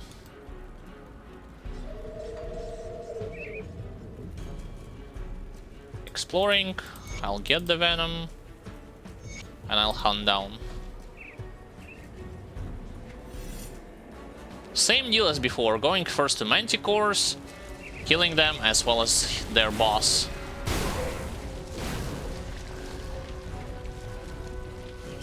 Of course, without skipping monster totem.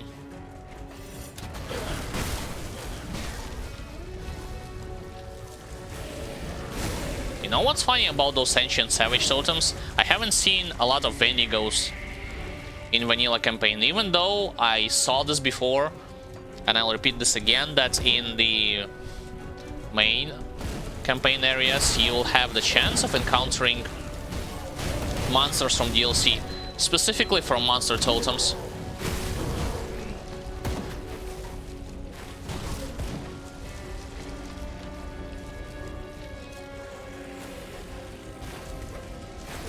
Alright, where it is? Should be somewhere in this place.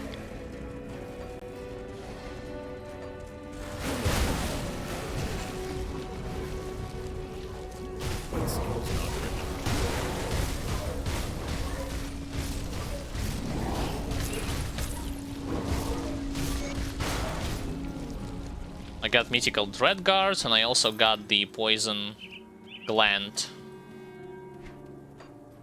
And at this stage you already had to be familiar with the fact that those stars will not be disappearing from the minimap. Specifically yellow manticores, until you will get the quest back to the NPC from which you took it.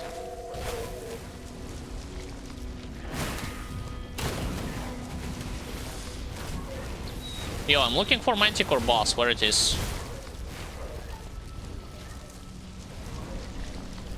There, on the plateau. Yep.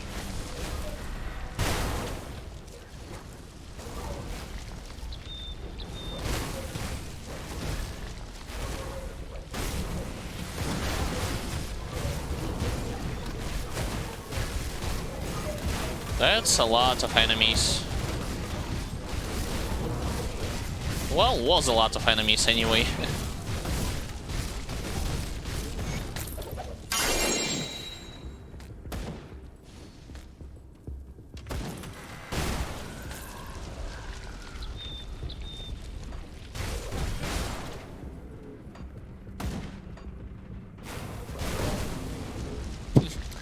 I killed them without even touching them myself.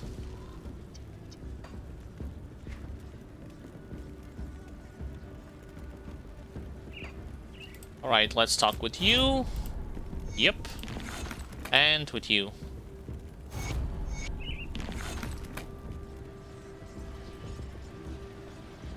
Even though technically you can skip this whole area, especially the whole quest line if you have achieved revered status already with them, I don't mind going to this area one more, for the third time.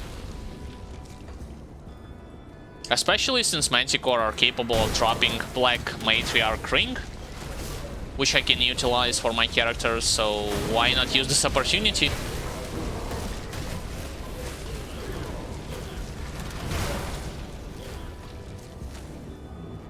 Now I need to go in the next place.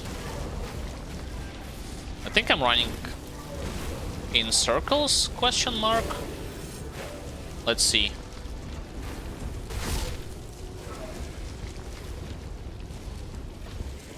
Yeah, I'm definitely running in circles because I spin the camera too much. I need to be on the other side of this whole jagged waste area, specifically over there.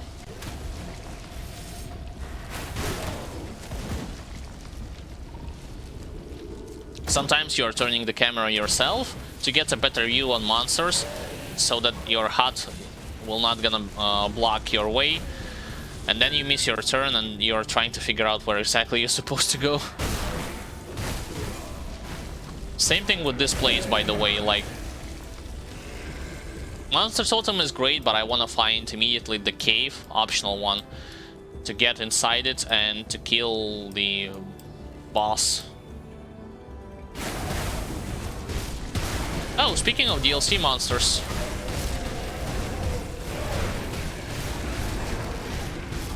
Let's focus down Defender.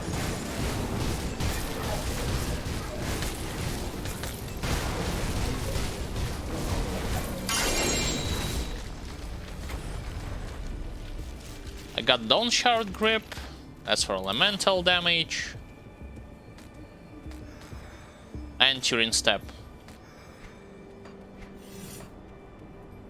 Now about that cave that I'm mentioning, remember on elite difficulty I searched it like way longer than necessary. Hopefully this time I will be able to find it more or less swiftly.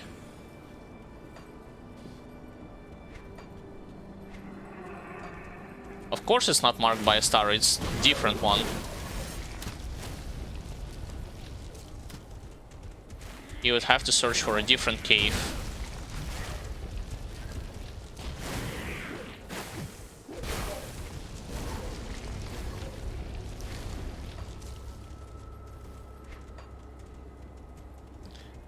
It's not here, sadly. Keep looking.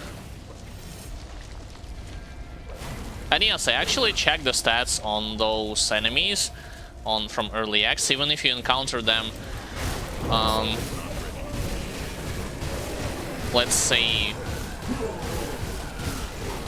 in the first or second DLC from Monster Totems, they will have the same stats that they had in vanilla campaigns, so which means you can deal with them pretty easily.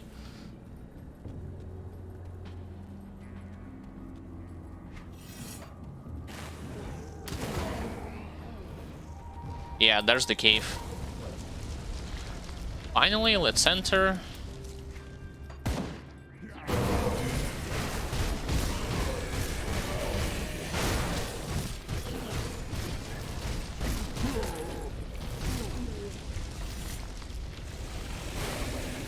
Of course, wearing Spell Scorch set instead of Creek set means that you'll lose a lot of you will lose bonus +1 to Necromancer and +1 to Soldier, as well as bonuses to Blitz and Mark of Torment. But if you want to get like Blade Arc to 26 out of 16, then yeah, you have the alternatives.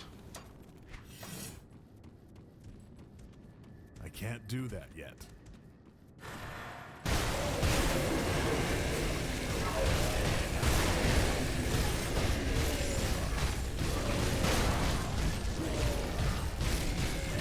He is dying pretty fast. Skill's not ready.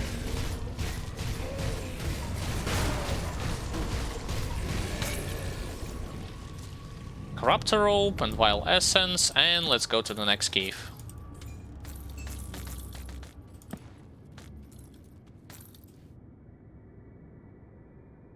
I don't think in the Forgotten Depths there is a monster totem, so I'll head straight to the Desecrated Shrine instead.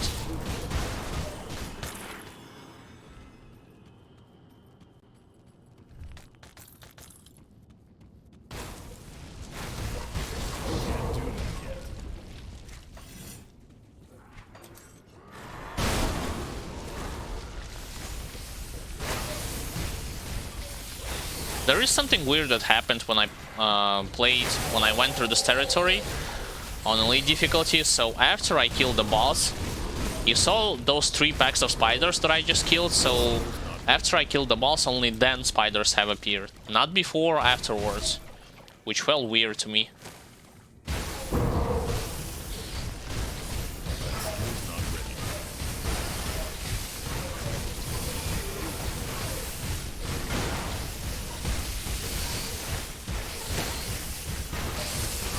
She's almost dead.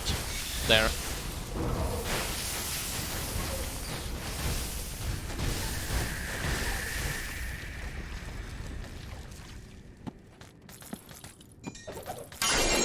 Mythical Nadan's Reach. That's for piercing damage. And it gives like +2 to Soldier and Inquisitor. Lighting to piercing. Ring of Steel, Circle of Slaughter. Probably if you want to play with a two-hander, like fully focused on pierce damage, then yeah, you want to have this two-hander.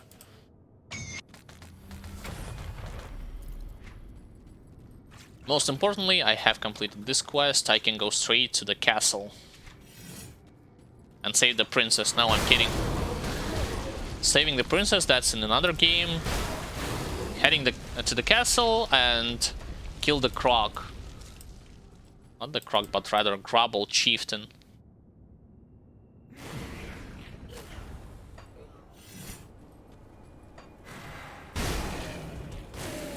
That skill's not ready.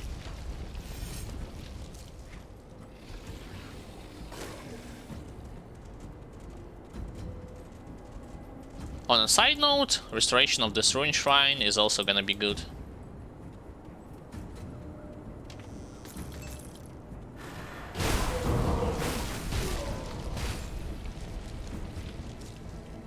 Damn it, I need enchanted flint for it. Alright, alright.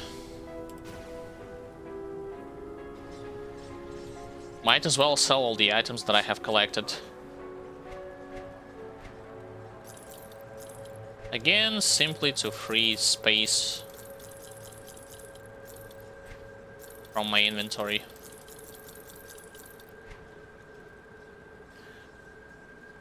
By the way, this is what I was talking about when it comes to Horse Wave. Like, if you do not have Mythical Stonefist Rebuke or that rare axe that provides also bonuses to Horse Wave, you can utilize Mythical Tremor and play with Force Wave instead of playing with Blade Arc. Force Wave, if you have forgotten, relies on casting speed. However, Blade Arc, on the other hand, relies on attack speed.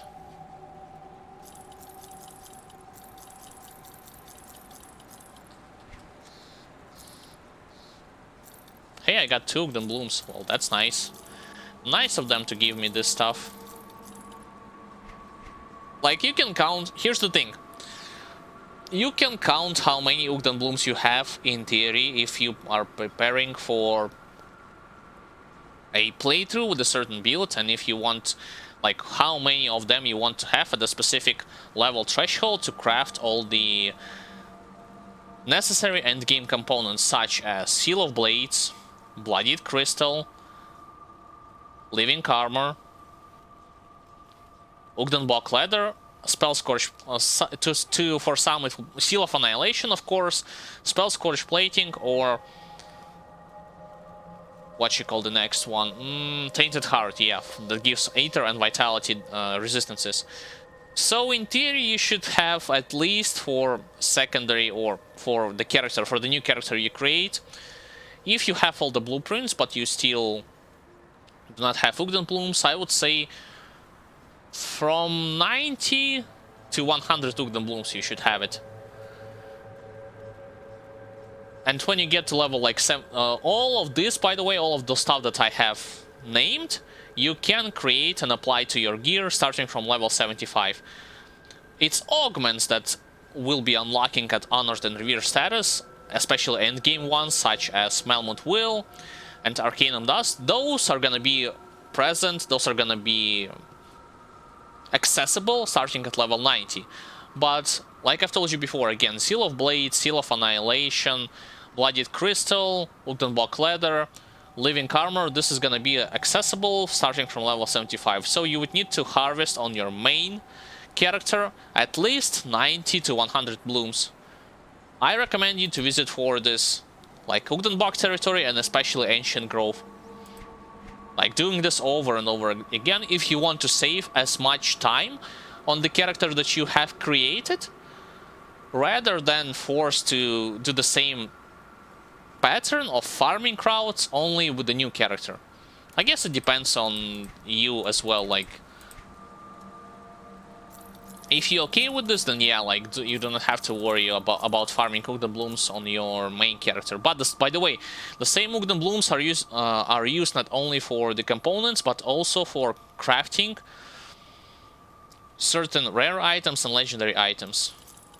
I have just enlisted those that are like must-have for your progression from normal to elite, and especially from elite to ultimate difficulty. See you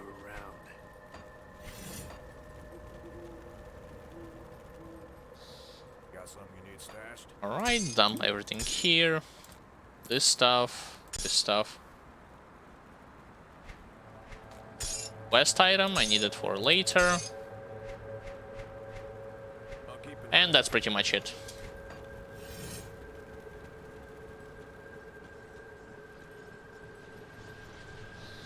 Let's return to the Tyrant's Hold.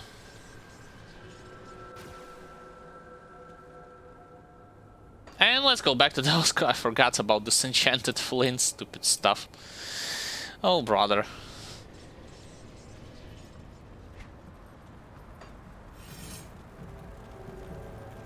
Alright.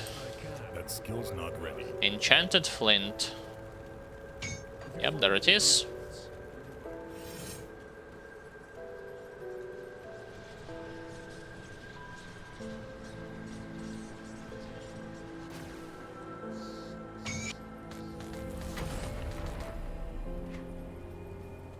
One, two, three, four, five, 7 rare items for 1 restoration.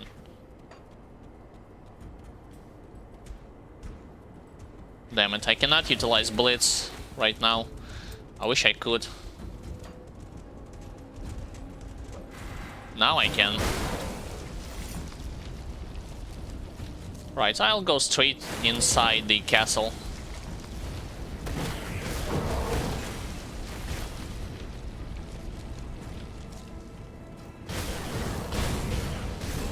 Because there will be a lot of Droggles to fight inside also.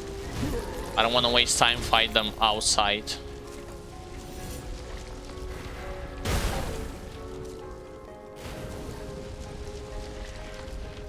Armored again? Really? 2 back-to-back, the stuff that actually negatively impacts my damage. 2 debuffs.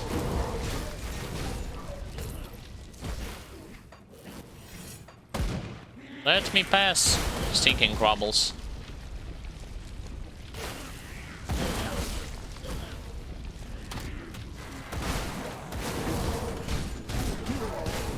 Oh, this one I missed elite. There's another one to my left.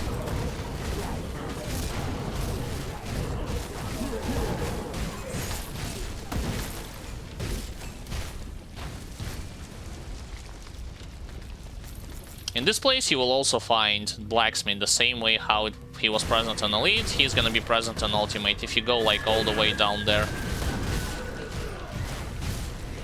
There he is.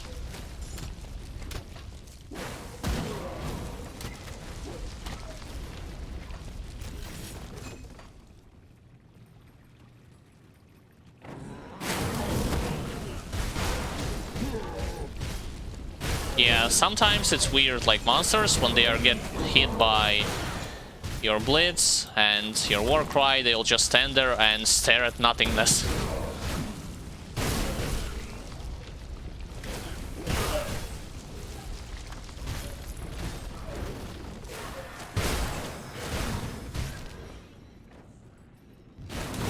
Initially I thought that this is somehow connected with the fact that they are glitching out, they're like in sort of recovery animation. And probably to an extent this is true. Why to an extent? Because they are like 2 different types of animations that happening. One of them when enemies are knocked down, the other one when they're just staring at something and not even moving.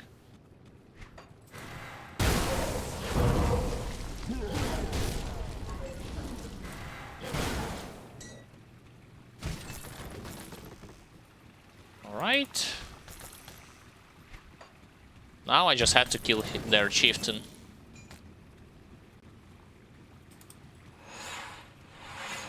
By the way, I remember when I first played through this game and I saw the spikes coming from the floor, I thought that legit when you are gonna like step on them, they will most certainly gonna one-shot you or you'll be like as close to that as possible.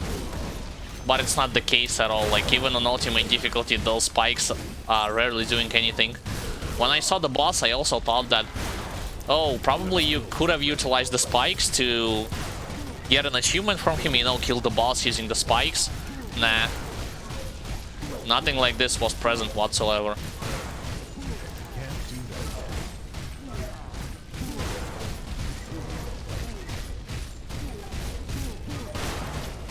slowly whittling him away.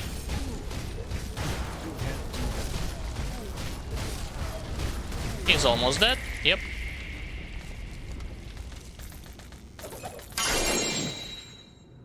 Stone Treaders. Physical, internal trauma, retaliation damage. Got it.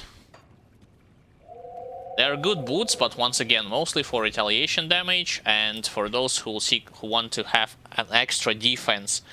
Why? Because they will grant you this 10,000 shield, 8,000 excuse me, shield damage absorption that protects you from physical, pierce, and increases your armor also.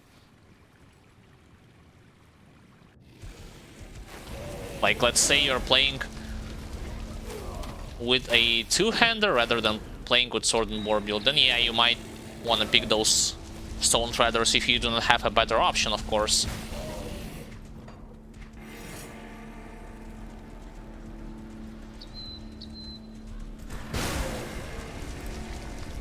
Alright, glad I could help, and you... Come on. There, everything has been done. Now it's time to help farmers. Help farmers and to an extent help Black Legion. These are... What's the problem? I will clear and... I see you've the Legion is split on two. Yeah, the Legion is split, so you have to carry everything alone. Without any help. Typical.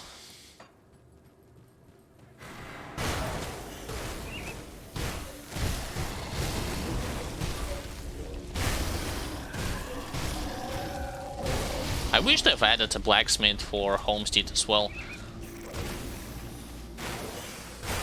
Wait, not the blacksmith, what am I saying? Blacksmith already present in the Homestead. Inventor.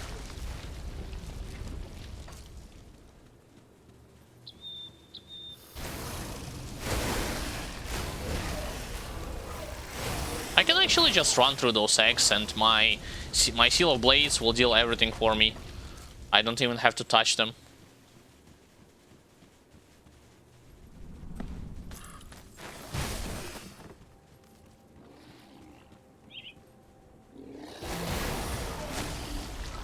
Alright, so this quest has been completed.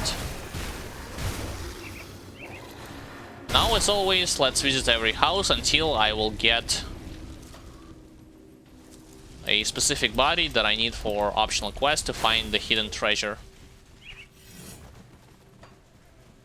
As well as the other house that will unlock the Dahlia questline. That's the right one.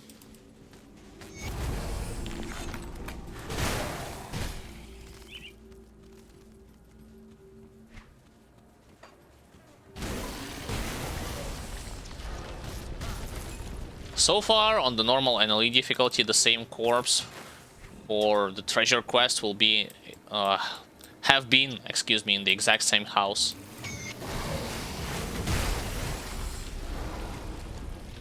Hopefully it's gonna stay the same on this difficulty as also.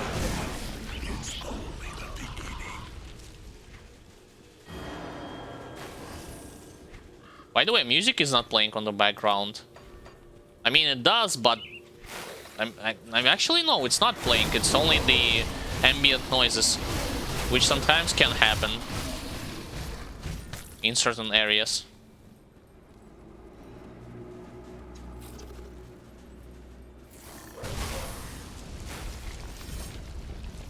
Of course, I'm gonna go into this house also.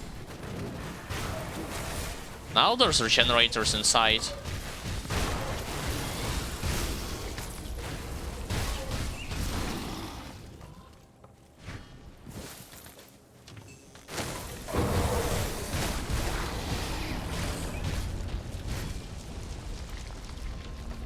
Part of me really wants that in the future Grim Dawn sequel, developers to add the ability for regular elites to have more skills at their disposal, you know, so the things will not be like just the increase of stats. For instance, can you imagine like fire? For instance, I'll pick like fire elite because it's... I mean, like, just for the sake of example. So normal difficulty, he only creates an aura around himself. On, let's say, on the elite, he also leaves a fiery trail, and on ultimate, he does two of those abilities that I have just listed, and on top of it, he also does like a meteor attack from above, something like a rain of fire. Like, in my opinion, this will be cool to have. Instead, we had only like the slight increase of stats, and that's pretty much it.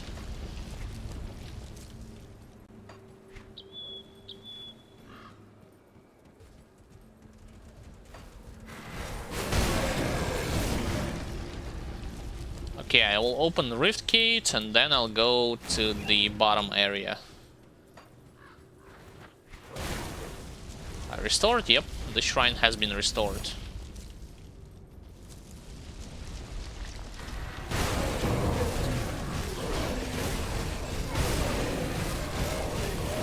Three elites, Regenerator, Frozen. Like even those guys can have additional abilities on ultimate.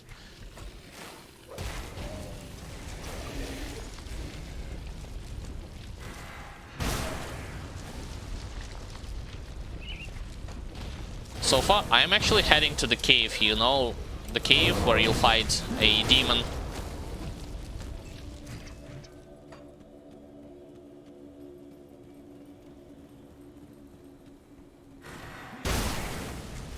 Teleport and going straight through the bridge.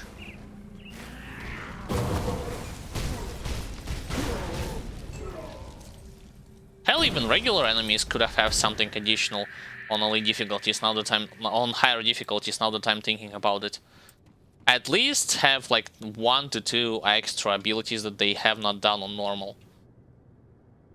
Little girl, find it odd, something seems off.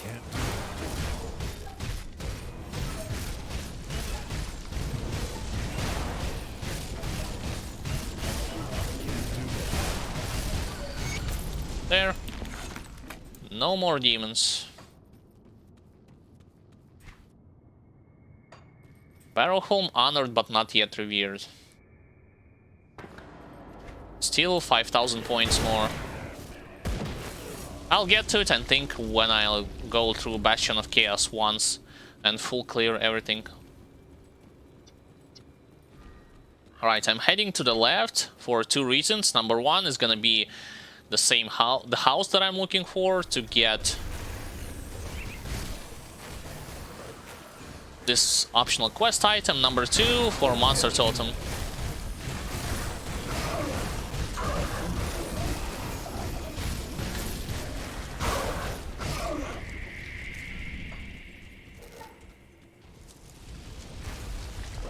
Oh, how can I forgot about harpies? To the bottom.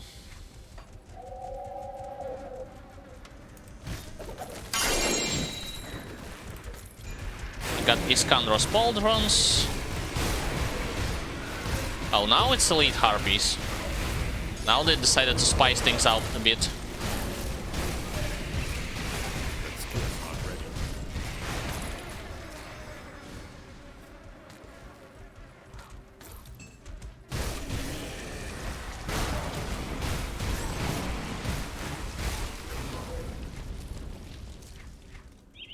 So those pauldrons, what do you need them for? You need them for either to Elemental, Frozen Core, Shattered Star.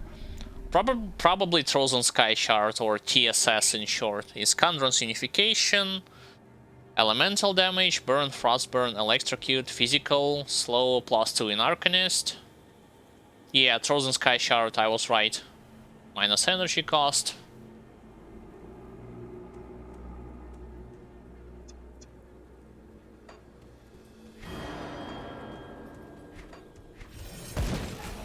That will be nice to have. Interior on a mage. When it comes to Arcanist, like I checked, like the 2 most useful builds that you want to use for endgame are Frozen Sky Shard build and Ether Death Ray. Like if you don't like channeling spell too much, then you'll go with Frozen Sky Shard. If you're okay with channeling spells, then yeah, you should probably pick either that ray. Assuming you're using Arcanist as your main class, of course, not support class. Because you can use Arcanist as a support class in lots of other builds as well.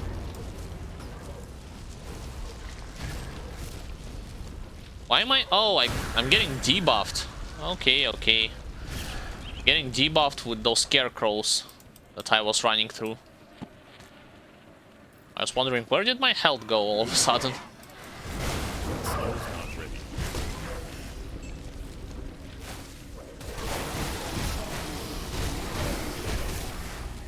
Still need to head to the left.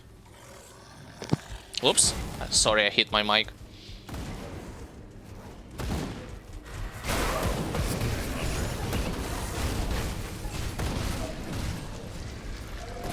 Open the avalanche, and there. Hidden spoils.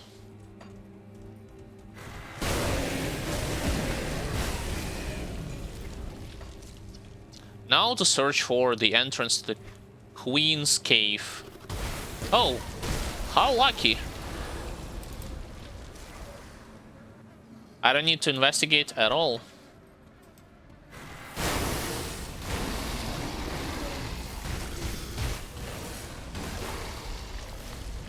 Onwards.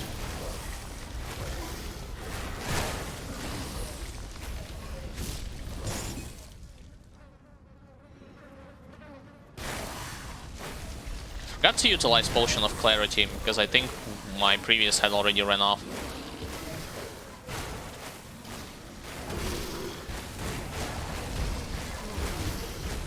There's 2 elites. And a lot more of the lesser box.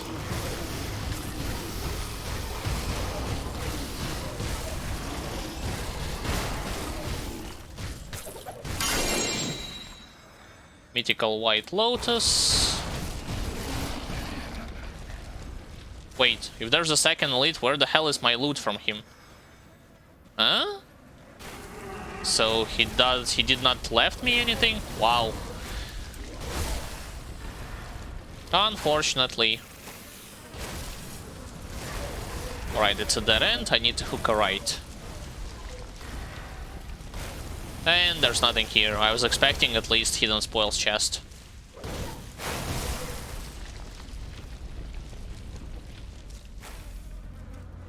Alright, on to the next optional cave.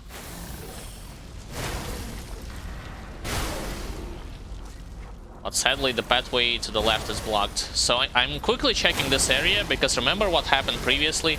I missed Vizier in this spot. Luckily he's not here this time, so I can go into the other zone.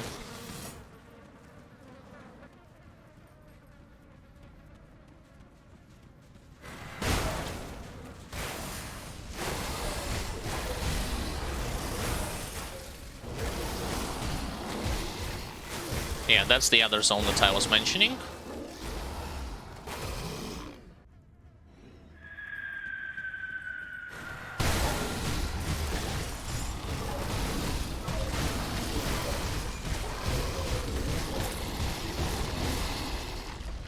That was an unfortunate debuff, minus 183 defense ability in an instant. No chest. If I will not see any chest in here, this means that it spawns on in the Queen's Chamber. Sad. Oh, never mind, I saw it. I saw it, but I see it.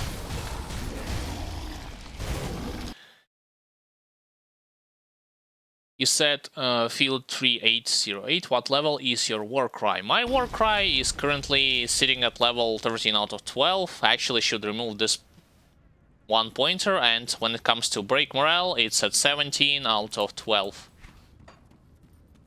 I got this mostly from bonus points from the gear, and of course bonus points to the soldier that I had on my belt. I think on somewhere else also. On the Creek set that provides +1 skills to Soldier as well as to Necromancer. So yeah, slight overcap on Warcry and overcap and Break Morale. Overcap, you do not need to have overcap, excuse me, in Warcry, because the diminishing returns is kind of huge deal here.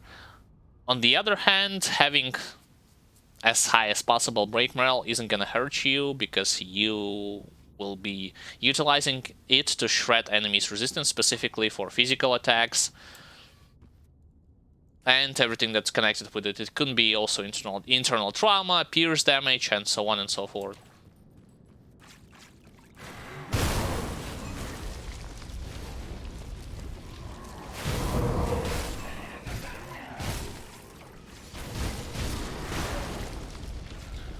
Alright, now this desecrated shrine. Let's clear it.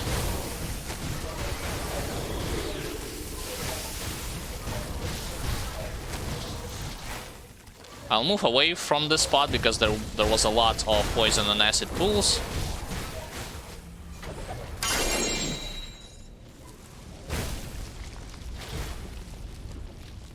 There's like a Fate Weaver, let's collect it.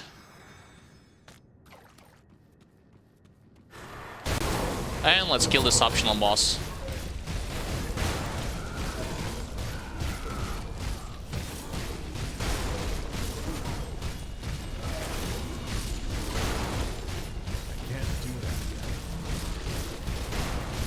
He's almost dead.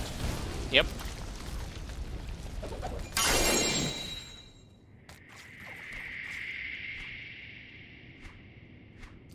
White Lotus, it does provide bonuses, by the way, to... What the... Jesus, that that worm just scared me. For Manier's Will, which is a passive from the soldier that activates if your HP drops below a certain amount, or extra HP regen.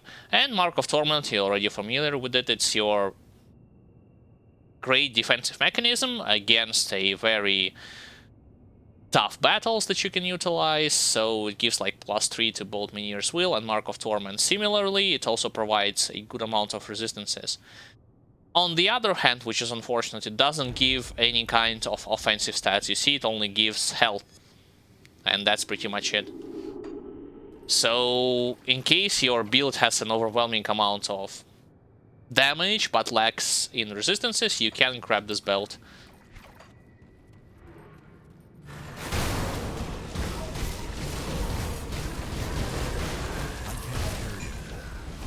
Oh great, inventory is full. Can't carry anymore.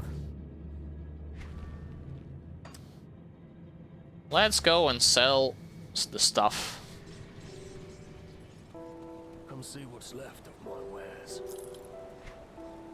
Should start selling from this thing. What does this have? Ether, Elemental Balance, Stormcaller, Flashbang. What the hell is this? Who would want to combine Ether with Elemental?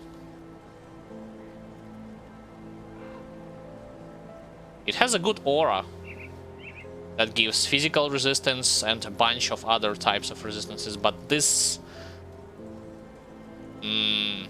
I don't know. Selling this.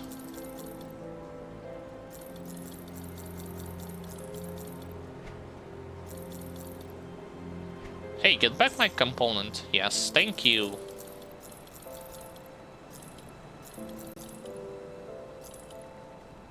I don't even need this map, because I already completed this quest.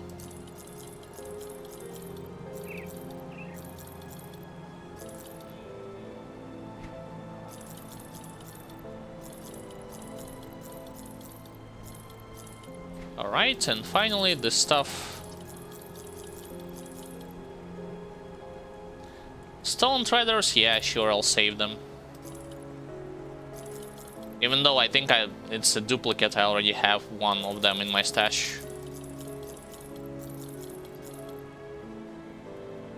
Menacing, Blood Feast, Mark of Mending, Vitality, Bleeding, Vitality, Decay. Nope. Iron well spent.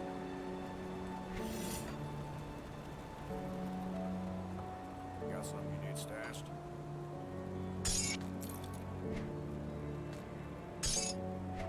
Don't worry, this pop-up message that will show the Ancient Heart, like 0 out of 1, 1 out of 1, it's for Ravari Legacy quest. It's still a long time before I I will complete it.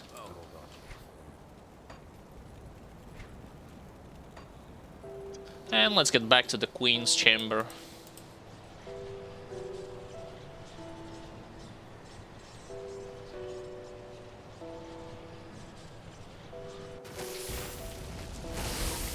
So far, like, when it comes to analyzing how this character is performing on Ultimate, I would say that damage-wise, it's alright. Again, it's a sword and board build, and it's not retaliation damage. It's simply based around Blade Arc, and as much physical constellations that I was able to get my hands on, of course, with support from Chariot of the Dead. So I'm focusing on Azraka Eternal Sands, you know, Pantern, Ulzad Herald of Korvac, and of course Assassin's Blade as my resistance reduction constellation.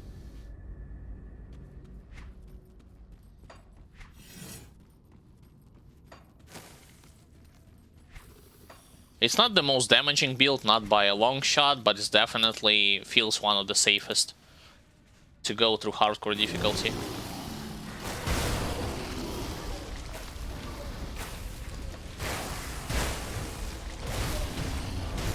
So where are those Viziers that I have not killed yet? I almost got to the Queen's lair. There's one Vizier. Are they two in the same spot? Probably.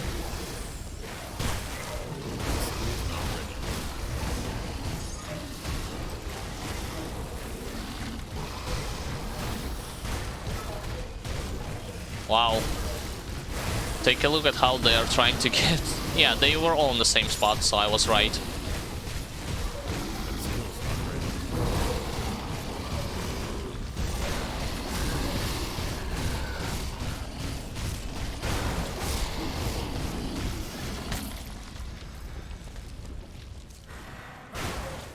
There, all the necessary items I have collected. I can go straight in this place.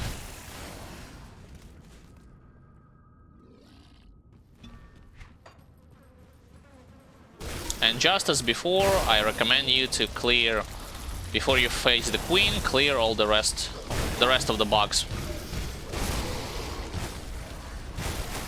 Otherwise, they are gonna be annoying. Especially those that are charging at you and trying to stun you.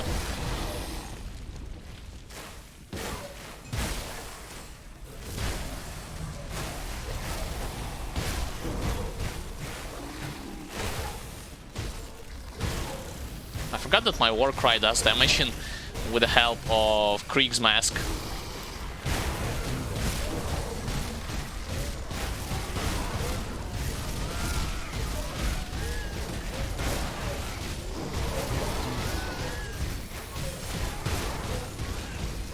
She is almost dead in her first phase. Now it's her second phase.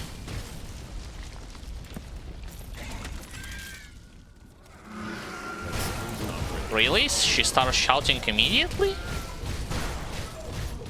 That was weird.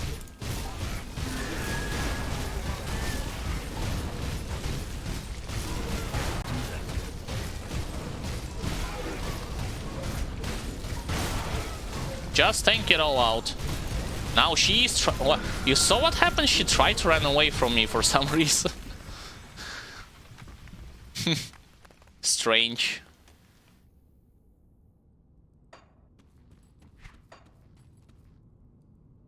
By the way, this item that I have just picked up from her, it's terrible. Why it's terrible? Because you never want to combine like Pierce, Internal Trauma, and Acid like at once. You want to focus on something like either physical with Internal Trauma or physical with Pierce or Poison and Acid, like not those types of parameters that just rolled on this rare item. So now I just need to kill the Ethereal Amalgamation. And that's pretty much the whole farming area. Oh, there's Monster Totem, really? In this spot?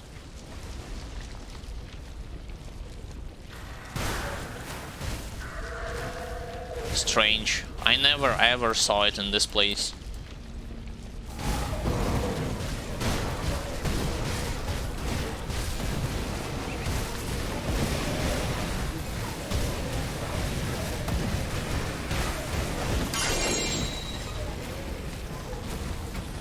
Got Mythical Infernal Brimstone.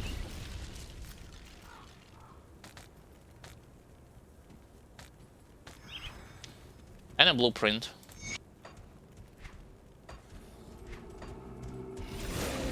I guess I couldn't able to... I did not have this recipe for sacred plating on hardcore.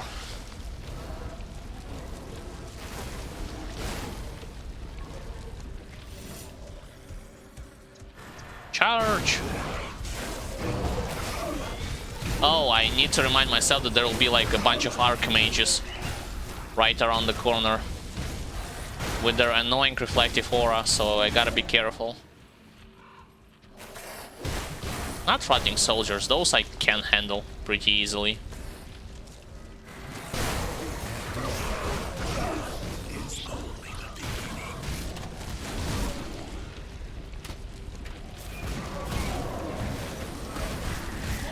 Luckily, I killed one Archmage before he activated his aura. And now let's kill Amalgamation. By the way, supposedly, like way back in the day when Grim Dawn was just launched, this Amalgamation wasn't as big in terms of model of this monster.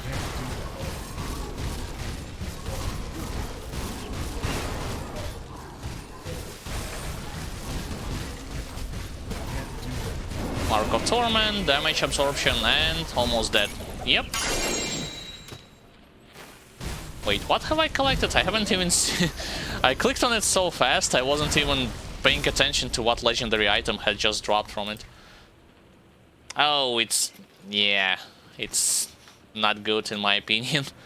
This Obsidian Juggernaut.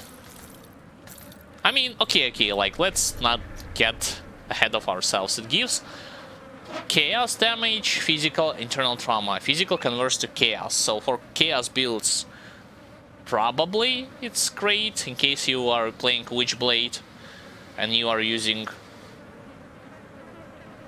Force Wave, question mark? Because you're not gonna use...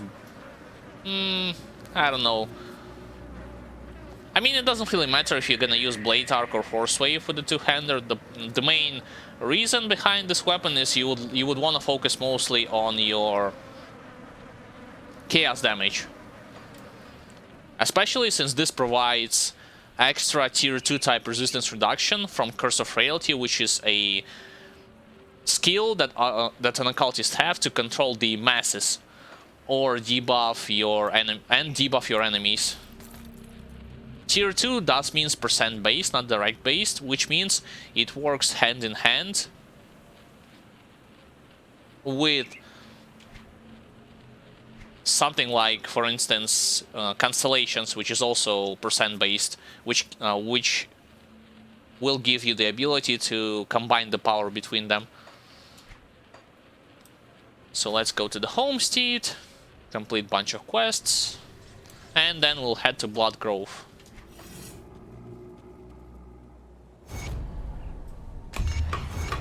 Thank you.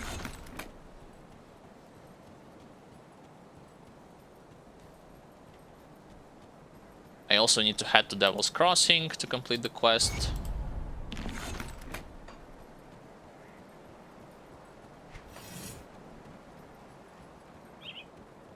There was much commotion. I see my scouts have reported back. I get the prisoners back, and finally... Just there are two other groups of... And like I've told you before, if you're playing with a Necromancer as your main or support class, you can only select the Order of the Death's Vigil. Sorry, but that's how it is in terms of the game restriction, and it explained in the story pretty well.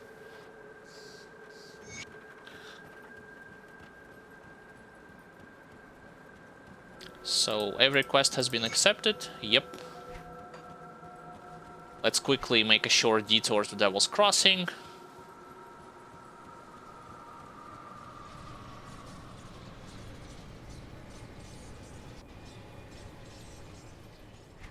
To speak with Barnabas. I don't know what you... Yeah.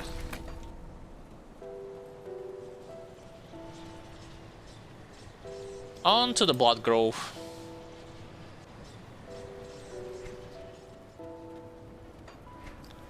Chaos is alright-ish. Vitality is also alright, kinda. I mean, kinda, because despite me overcapping those parameters, it's not a huge overcap, meaning that if I'm getting hit by resistance reduction, most likely I will take good amount of damage, but that's why I'm gonna use like Overguard and Mark of Torment for, as well as Warcry to mitigate the same incoming damage to me.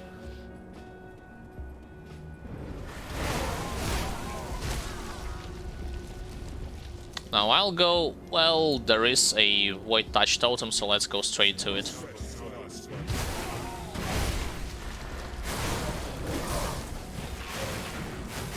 Oh, and since those are cultists, just the same rule apply. When you kill them, you have a chance of acquiring Chthonian Seal of Binding. Again, very useful item for various types of components.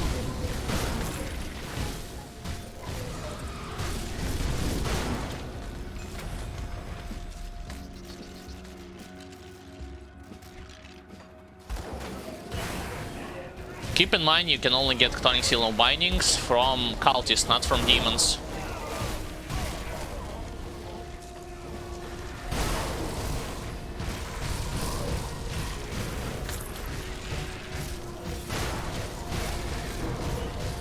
I also see that... What the hell is Haros shoulder pads? What is this? Pierce, Cold, Frostburn, Eater to Cold, Stun Jacks, Inferno,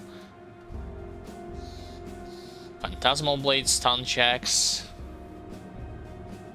So it doesn't provide a specific bonus to a class like +1 to Nightblade, for instance. Both Nightblades and Guild Arcanum. So Spellbreaker? Maybe? I don't know. So I was about to say that I am currently seeing the benefits of having Sanctified Bone both in my helmet as well as in my chest guard, especially against demons. Against cultists it's not a big deal because they are dying pretty fast, even elite ones and bosses, which you will see later on. But demons, yeah, some of them will take some time for you to kill.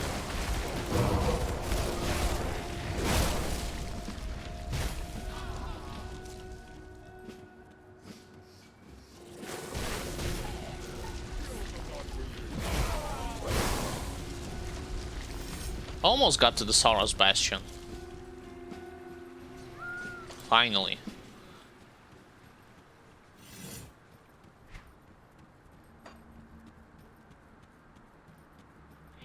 Now let's talk with Order and start dealing their quests.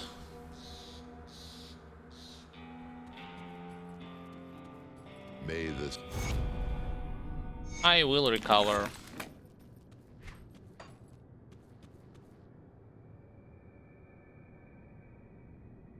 The next area, once again, the tricky thing about it is that you would have to look for, if you are gonna complete Orvari Legacy questline, and you do not want to use grimtools.com for very specific, like, to locate the spot of Chthonic Riftgate, then yeah, you might wanna clear this whole Blood Grove area. I recommend you to start from the left side first.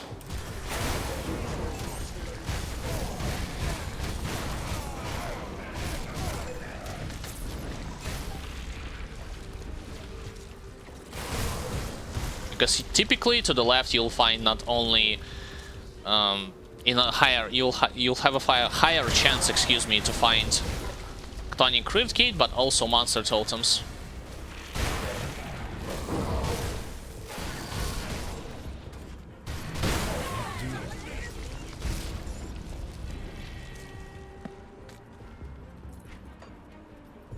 This is actually a good place, monster totem, which is tier 2. And some cultists, elite ones as well. Oh, and the jackpot, like I had all of this thing together. Chthonic Rift, monster totem.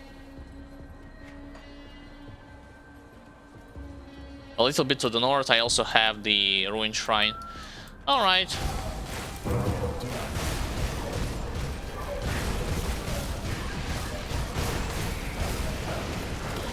damn it, this heal.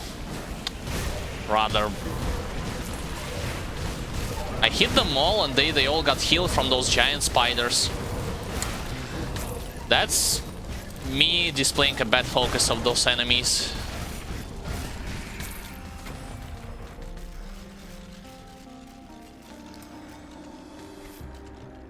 The problem is that I have not seen... Okay, Spell Scorch Visor, so that's the second item that I can craft for the set for Blade Arc.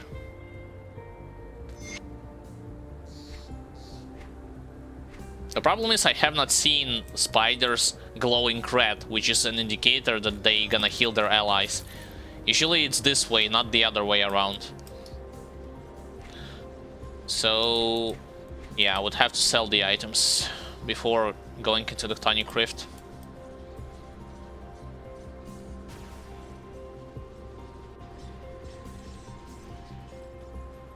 Come see what's left. Alright. Old Keeper of Ether, huh?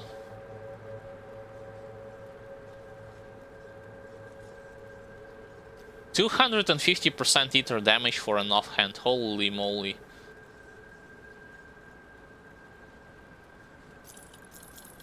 Insane numbers, if you ask me. Like, I do not have on my shield as high a number, even though I'm using like physical and internal trauma and they are working together pretty well. It's still not as high of a number as this item had. Okay, this thing I'll sell. I don't like it.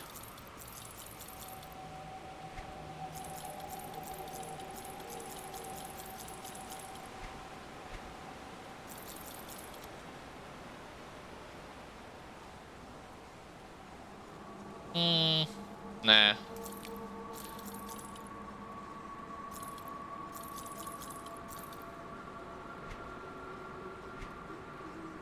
I'm gonna grab some Chthonic Seals of Binding with me, just because I need it for the second quest, for the Order of the Death's Vigil.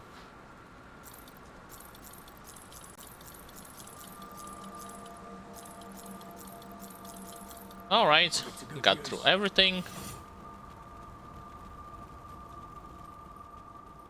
Got something you need stashed? Wait, what?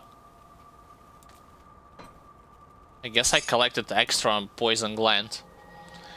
Strange.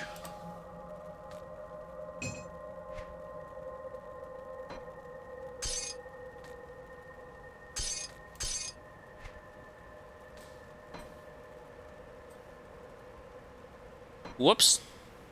Oh, I already got all the insignias, yeah.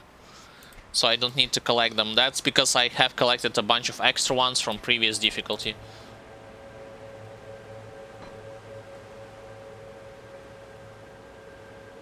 So, got everything that I needed. Let's enter the Chthonic Rift gate. When it comes to Chthonians, by the way, are they hate? Nah, they're nowhere near at Nemesis status with me. They are hated for sure, but not Nemesis. Although, it doesn't really, I mean... Benjar, the Colossal, which is Nemesis boss that you can encounter, he is not that tough, unlike Gravatul, the Void Drinker, which you will see in case you are Nemesis with him in the Ashes of Melmoth DLC.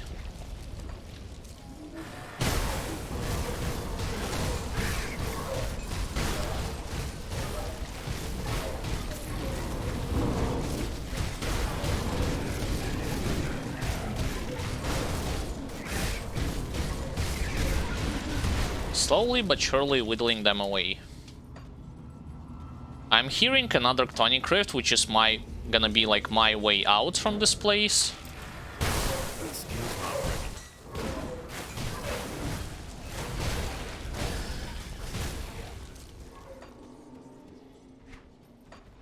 Which means that the quest item probably had spawned in the northern areas.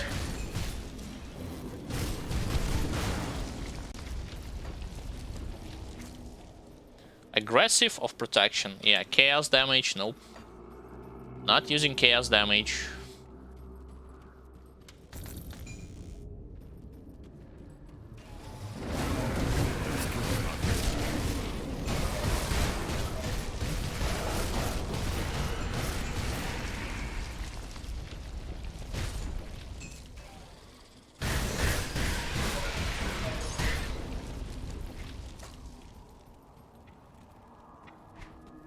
I don't hear anything to my right, and I don't see anyone to my right also. This is the boss that I will kill.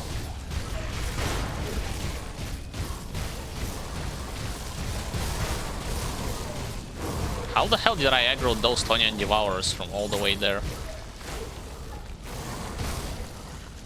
Yeah, but where's my quest item?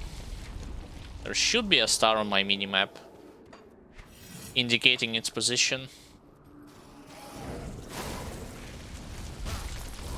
Probably further to the north.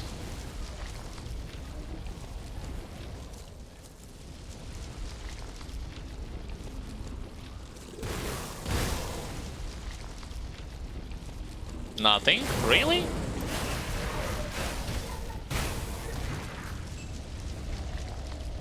Strange. Oh, there it is.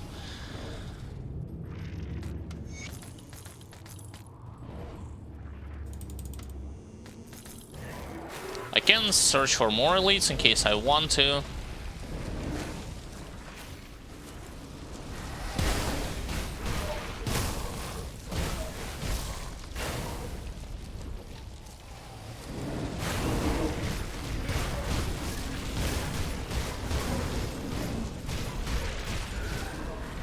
No elites, just regular demons. Alright, let's get the hell out of here. From this place. Don't worry, I'll still get to revere status with Barrowholm, but when I get to Bastion of Chaos, not killing regular like white and yellow demons.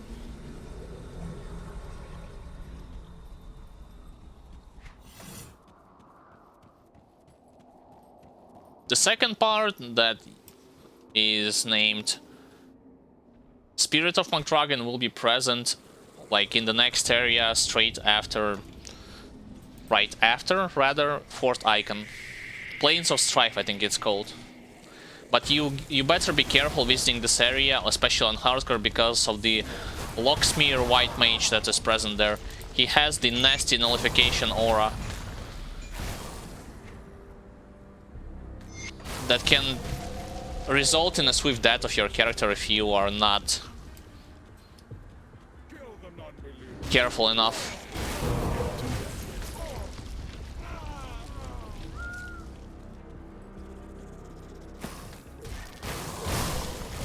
Right, so the prisoners are there, but what about boss who protects them? There should be like a cultist boss in this place. I don't see anyone around them.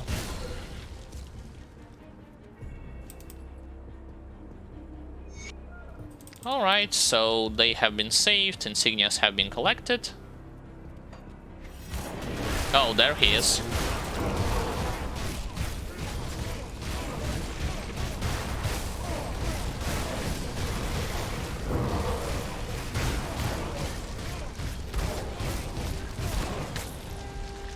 Got him.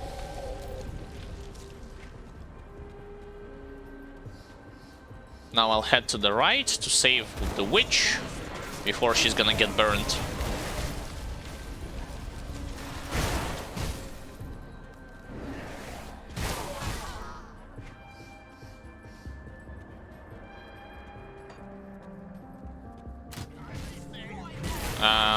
That's not the right spot. No, Kaiman guys, chill out. I'm not gonna fight you right now. I will speak. Look at this, he is so devoted.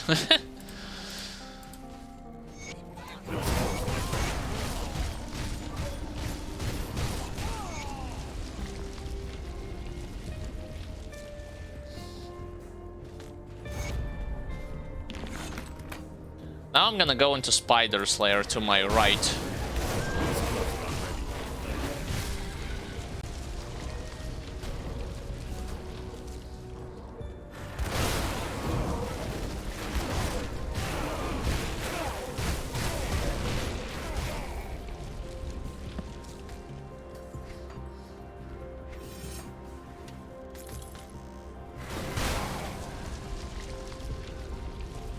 By the way, I should have tried to just kill her and see what will happen. Probably I will get the negative reputation with Barrowholm, but not the Barrel Home, excuse me. Coven's Refuge, yeah, that's the right name. And that's about it.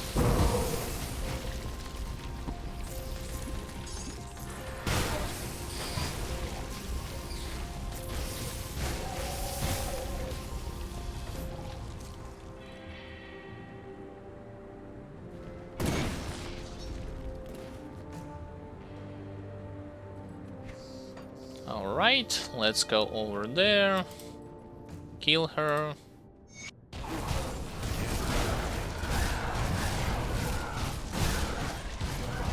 She's gonna die super fast.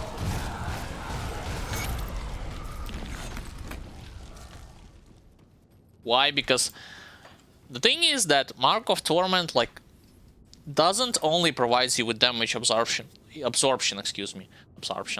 It also reflects the same absorbed damage back to the attacker. Which means, like, every sources that you get hit by returns to the attacker, like, in 300%. Damage over time effects, critical strikes, you name it. You just have to survive, you know, those kind of attacks, and this will result in you quickly deal with any kind of enemies that you're facing. Of course, the one drawback is that you are connected to the specific enemy that you are using this against.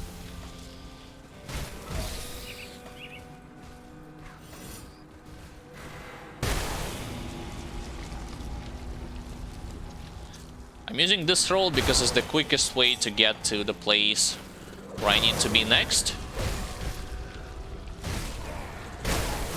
For the Order of the Death's Vigil quest.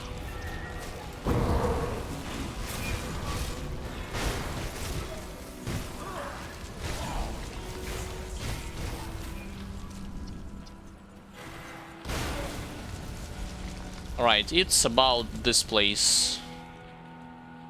So let's go first into Sorrow's Bastion.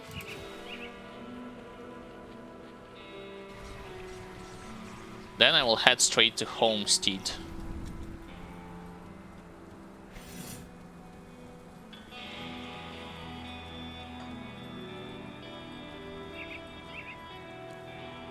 And just like before, I'm gonna repeat this again, when you're gonna go into this ethereal infested mine, do not aggro like two bosses at the same time.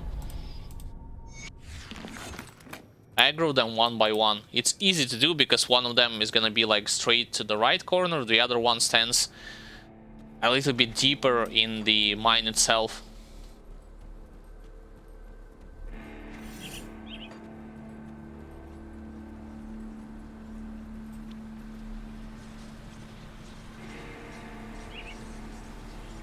Yeah, they have their own abilities, like, for instance, Mage Boss that I will about to face will create a shield that absorbs every incoming damage. On the other hand, this Backbreaker can stun you, but come on, with that stun resistance, it's not gonna bother me at all.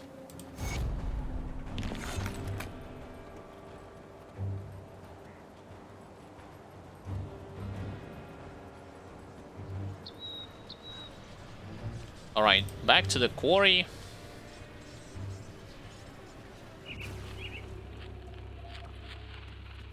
This place I actually got debuff or extra cooldown on my abilities, right? Answers have greatly reduced spell cooldowns, increased casting speed, but deal reduced physical damage. No, on the other hand, I have increased my cooldown reduction.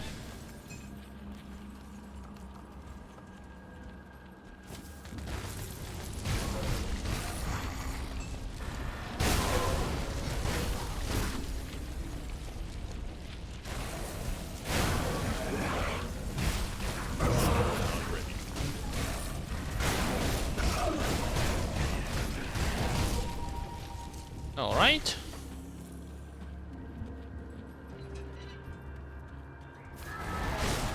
It's this place, like you can see Backbreaker over there. Venari is the Backbreaker, and the other boss, there it is, Noveria Stormfire. You should aggro her and leave him alone. Like this. Wait, I was thinking that she will aggro towards me. Now she does. It's pretty easy to deal with her.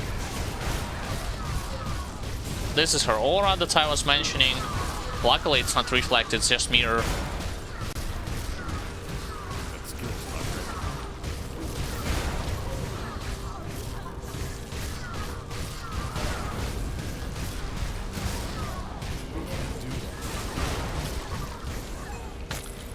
Got her.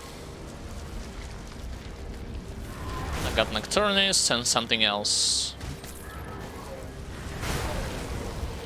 Same deal, just aggro him away from meter ground and then face him.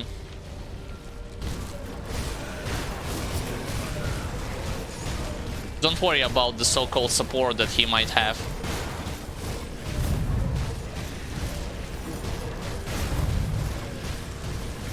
I don't think you can silence his abilities to attack you with those kind of meteors, even with your war cry.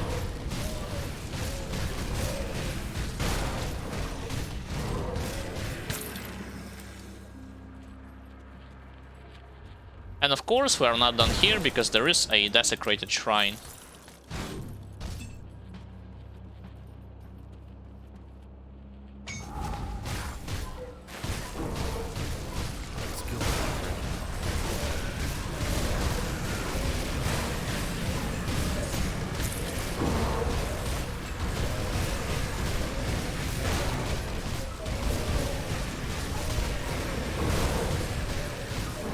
I need to get away from those ether pools, because they are lowering my attack speed.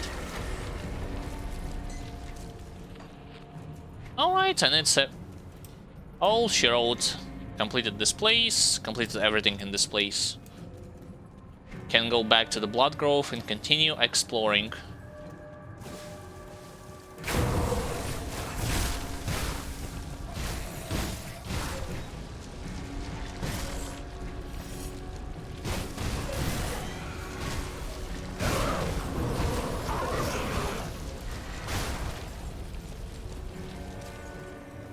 Just be careful when it comes to this ether ground, especially on hardcore, if you decide to complete the quest Legion Retribution. Here it's mostly manageable, you just have to move like from one house to another.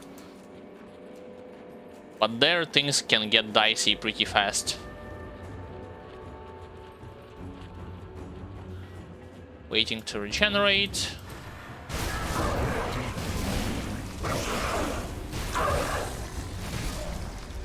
There.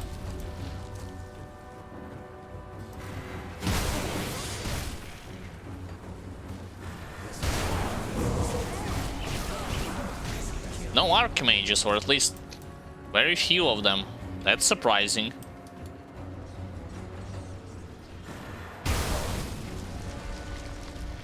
Now let's get back to Sorrow's Bastion, say that we have completed this quest.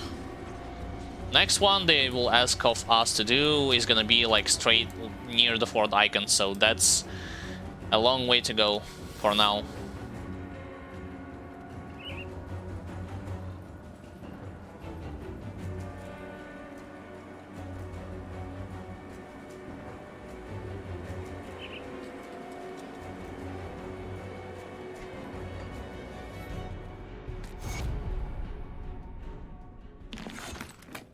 By the way, I haven't checked their gear when it comes to revere status. I think you will mostly use... I mean, it's not bad in terms of resistances, and especially since it gives you...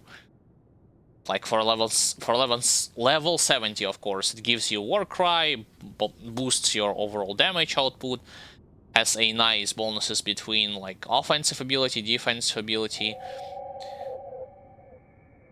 It's just that I think it's mostly applicable to those who are using like Pierce with Cold, or like Pierce with Physical, or Vitality damage.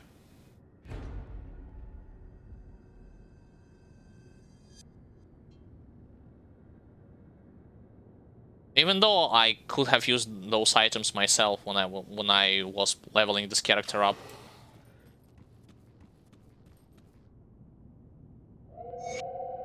I will gather the ashes and... Yeah, sure, might as well sell it, since I'm near the vendor. nothing that sparked my interest amongst those kind of items.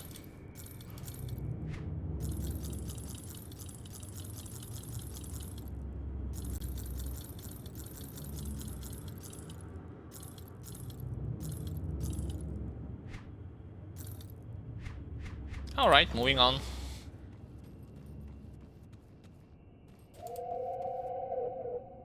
The funny thing is that when it comes to, like, the end, the last quest of the Kaiman's Chosen, I think it's a little bit better compared to last quest of the Order of the Dead's Vigil. I completed, like, both quest lines, just because I do not like what has happened to Ouroboros in Forgotten Gods. Like, they turned the powerful necromancer into some kind of a, like,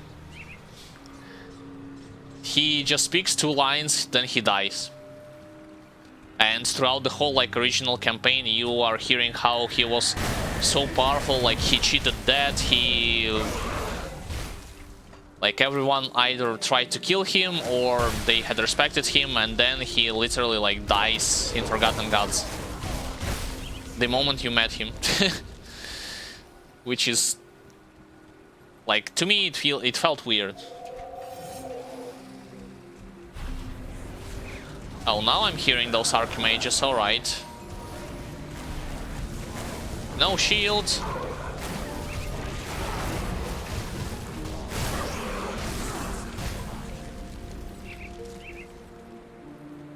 After I'll visit secret area, I'll go straight to the lumber mill and clear it.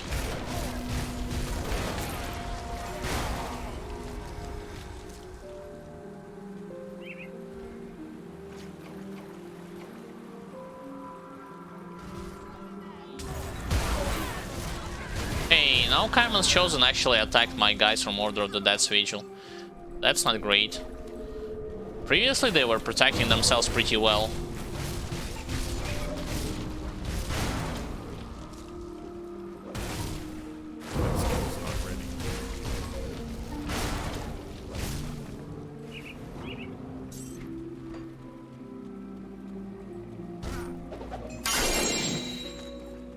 Just for chaos damage. And let's open up the sarcophagus on top.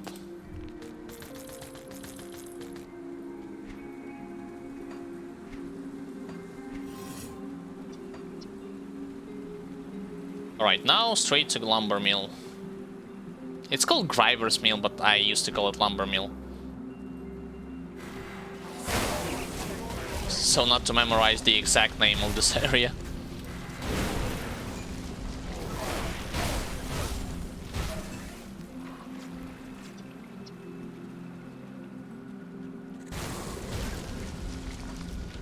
Demons will spawn usually in 2 places. They can spawn here, but more often than not they will spawn in this place here.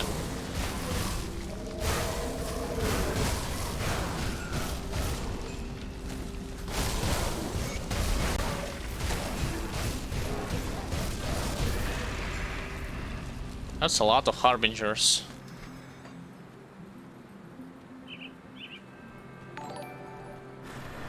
Also, thank you for the following, Pil3808. Hopefully you are enjoying the gameplay and my commentary.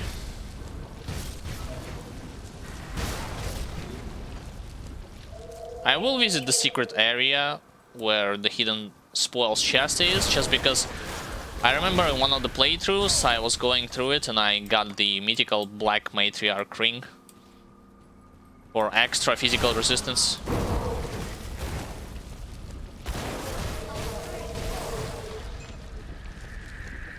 Forsaken Void Touched, another tier 2 type.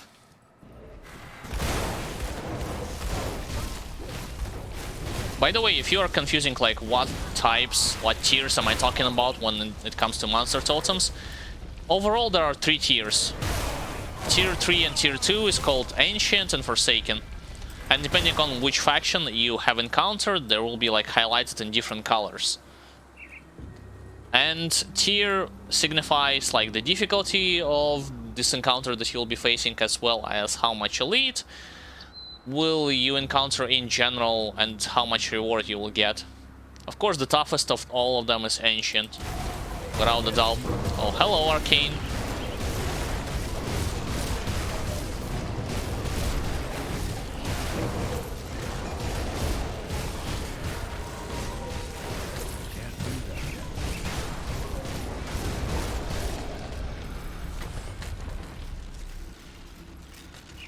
Got them, but I haven't got any kind of blueprints from them. I actually made a whole video about them, like in a more in-depth way, monster totems, tips and tricks that everyone can use for easier destruction of those buildings.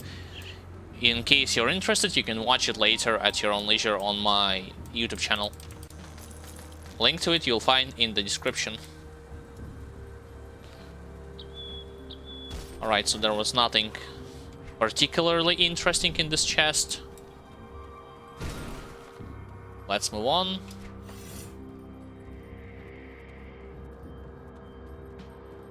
Into the village of Dark Whale.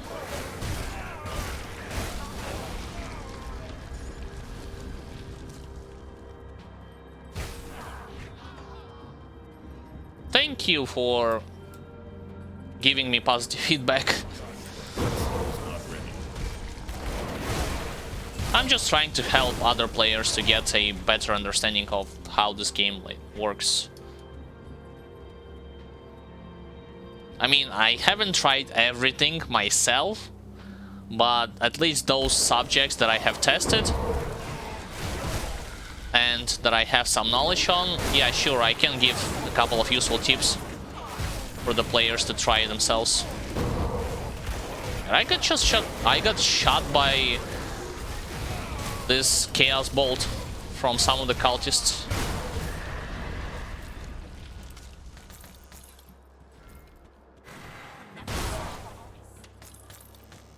Looking for a treasure trove in one of the houses, but I cannot find it.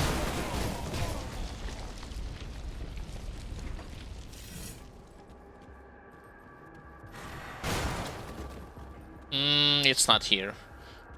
Moving on.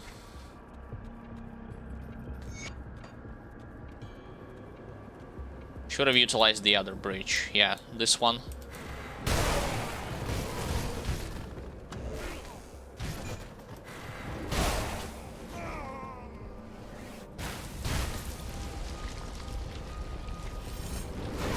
Why are they like so... They're not trying to kite me, they are just focusing, like standing on the group so that it makes things easier for me to just kill them with one hit. Which is like, it's okay if you're encountering melee monsters, but for range monsters that's weird.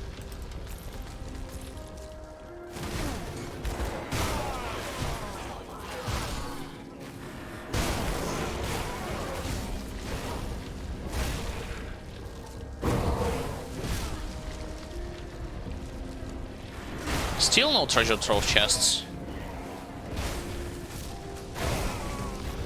Probably I missed it somewhere.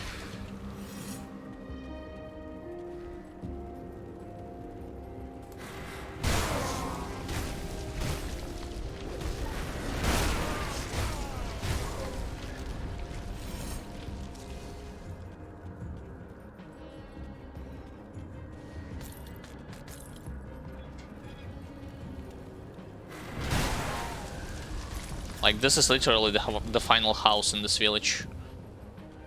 Alright, and as always, I would like to kill first the boss of this place and then clear Desecrated Shrine, not the other way around. Because I had some examples where I accidentally aggroed boss when I was killing a lot of elites.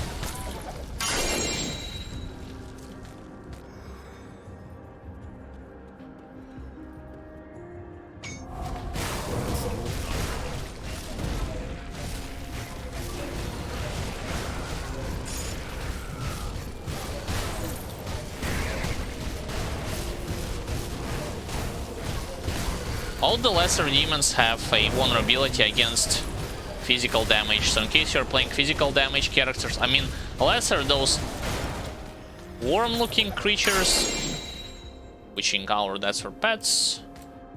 And Void Hellions, Void Fiends, you know, it's only the bigger demons with axes, with wings later on in the first DLC, they can withstand your physical attacks pretty well. Of course, if you're not using resistance reduction, that is.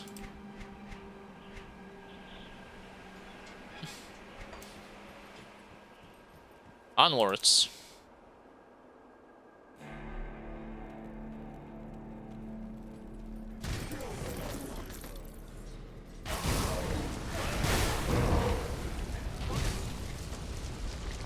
Most importantly, like I've told everyone before, when it comes to demons, they are well protected against vitality damage.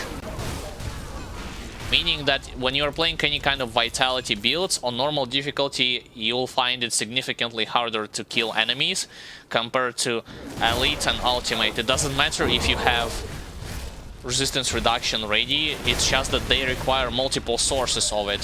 When I had played like Conjurer, I had Curse of Frailty, I also had the Will of Rotage, I had Vendigo Mark, I had resistance reduction from items, but that's on ultimate difficulty. On normal difficulty, I did not have as many options, so it was tough to deal with those guys.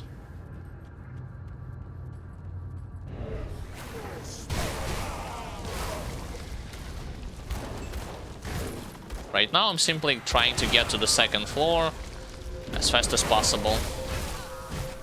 Even though you can utilize this area, Darkweil Gate, Village of Darkweil and Bloodgrove, to farm a lot of Chthonic Seals of Binding, in case you need them.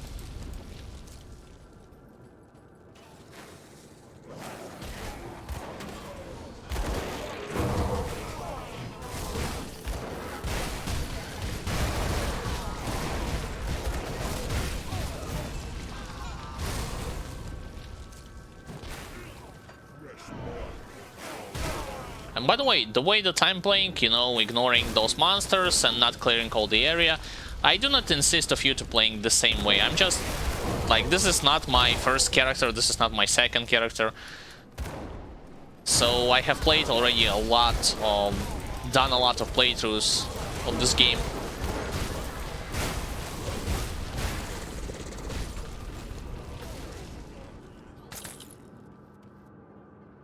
Let's move on the second floor. When I played this game for the first time, yeah, like even the second time I full cleared everything. Every nook and cranny of the map was explored by me.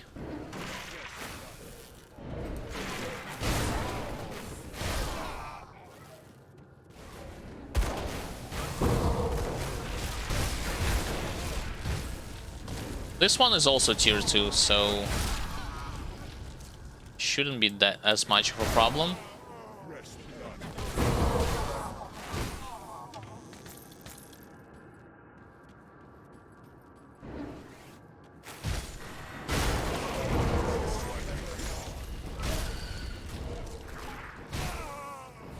Now then, let's see what comes out from the box. Those are demons from DLCs. Luckily, no elite or reflective.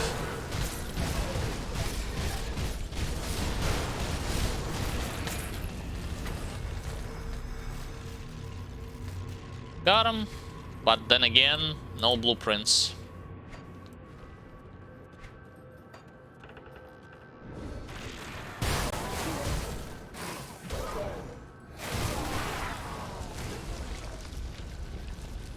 Now I can go straight to the boss of this place.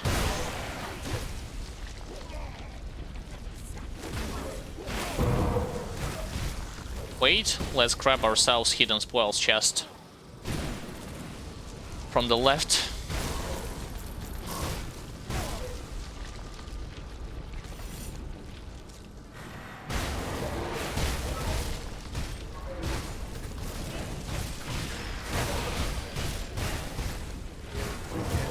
Remember what I talked about, those Chthonians that are leaving pools on the ground, in other words, damage over time effects? try to get rid of them if you can, the fastest way possible. Otherwise, you should keep like moving from time to time to a different place. Alright, now boss time.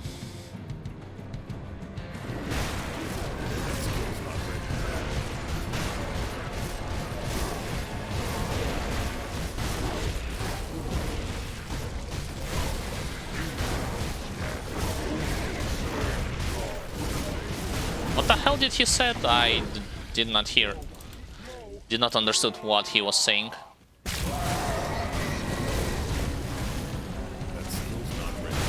Alright, Unraveler.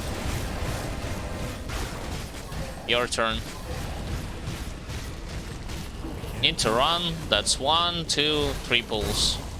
Can you get close to me? No, he's not getting close to me. I need to get close to him.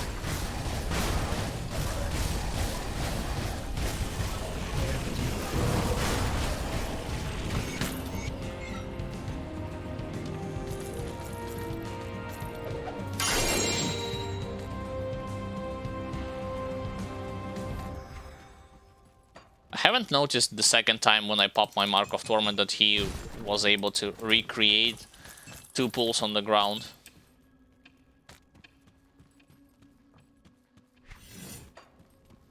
Most importantly, this boss has been defeated.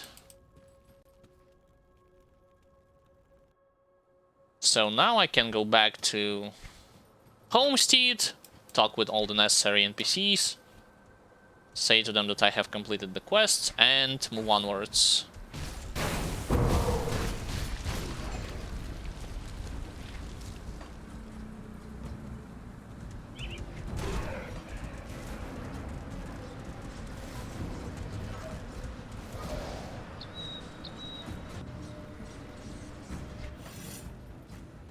The next stop would be probably like the hidden quest pet line, specifically the area in which you will find the third stone for the Temple of the Tree.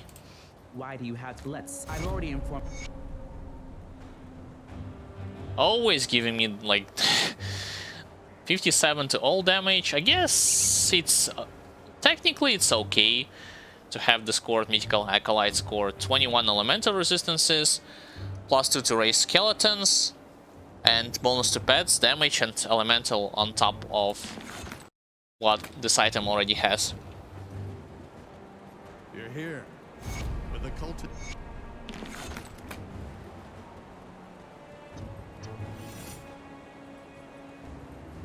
And finally, with this guy.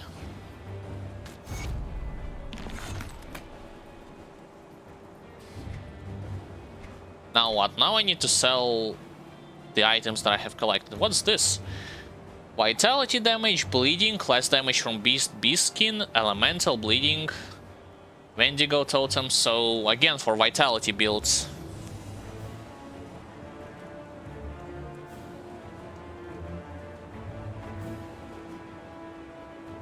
This also gives bonuses to grasping wines, which is interesting. However, it doesn't give bonuses to Shaman or Occultist. Or Necromancer.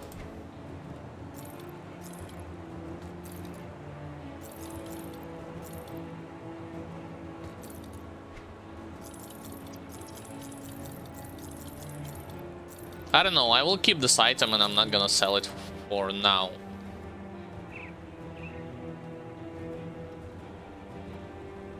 Demolitionist Oathkeeper. Only for... oh, it's for level 82. I think I can find something better for them.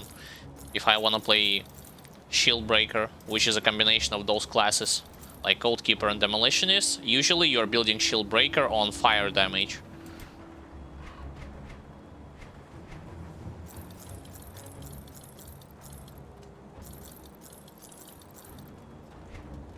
Alright, this stuff.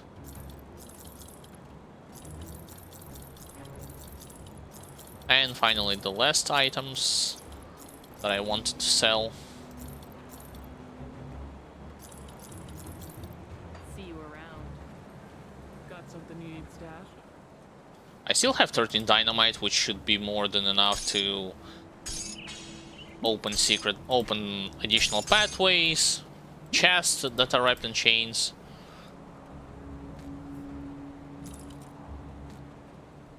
Put them to like this.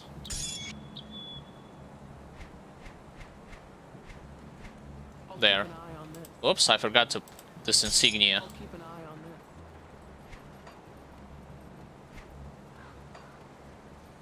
Like those next areas that I'm gonna be like running through, they are not like, you can explore them and you'll get additional lore notes, and that's what I recommend you to do, especially if you want to know the story behind what happened with all the civilians who tried to evacuate from northern areas and run to Darkwale, like through Darkwale gates into the Bloodgorge territory. But there's nothing other than hidden path area. There's not gonna be any kind of secret passages over there. It's pretty straightforward line.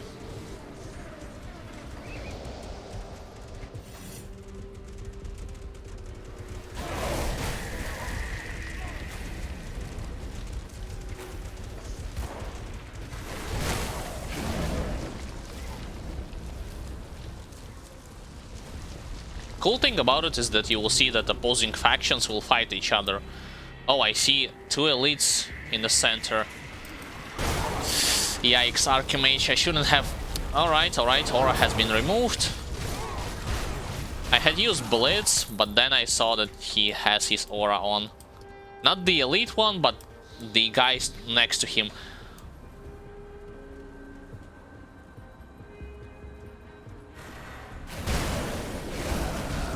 There's another Archimage.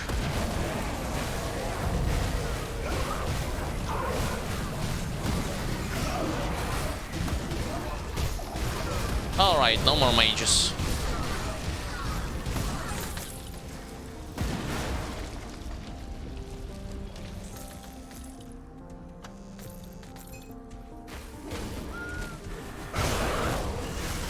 Sometimes reanimators and dominators will drop the shard from them, but it's not gonna happen too often.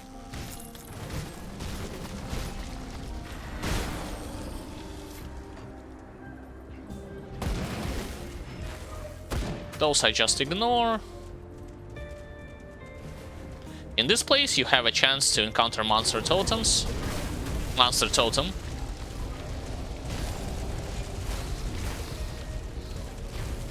One weird thing that I have spotted when it comes to those Yetis is that whenever they are in big group, they have a trouble of attacking you, like for some reason.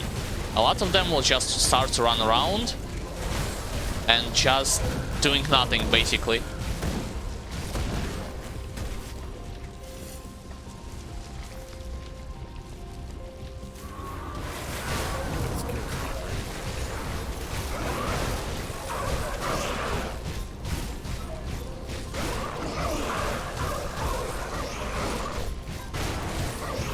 Almost dead. Yep.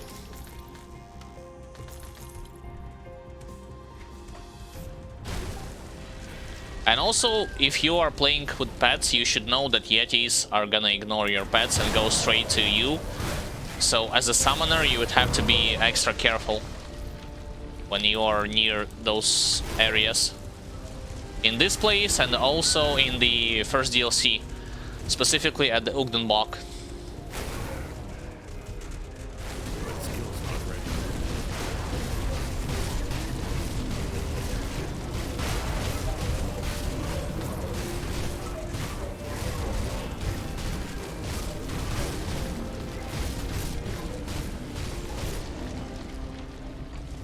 Alright, I think I almost... Oh. There's more elites.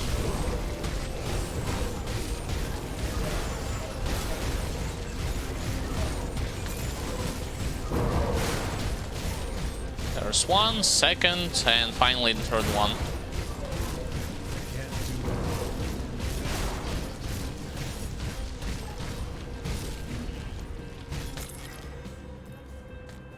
There. Handled all of them.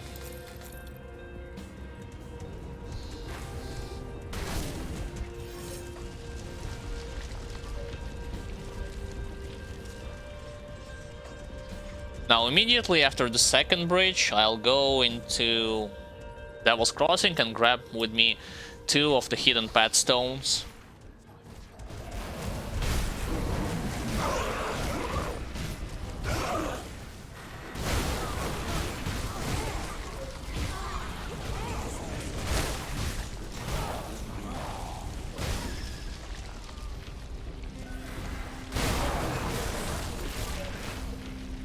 I don't think I will be fighting Mad Queen Rochelle God, just saying, but what I will be doing for sure is I will kill the Guardian of Bismael. If you don't know who Mad Queen Rochelle God is, she is a secret boss that's very tough to deal with for certain classes.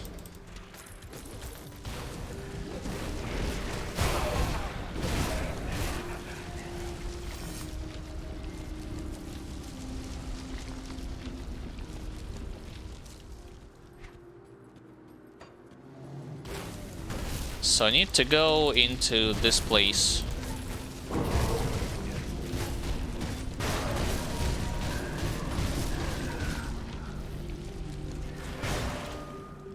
Yeah, over here.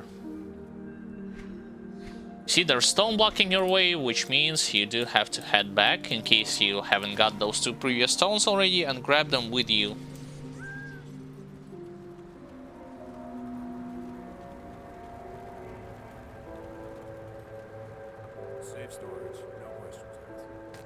That's one. Oops. And the second. We'll keep an eye out for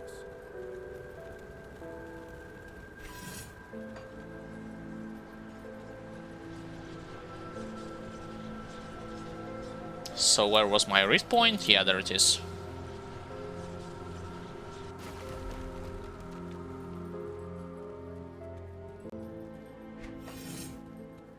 By the way, this is gonna be like, you'll be doing this on all 3 difficulties, because you will get, at the end of this quest line, 1 additional attribute point and 1 additional skill point. Oh great, I got debuff weakened. Not very good.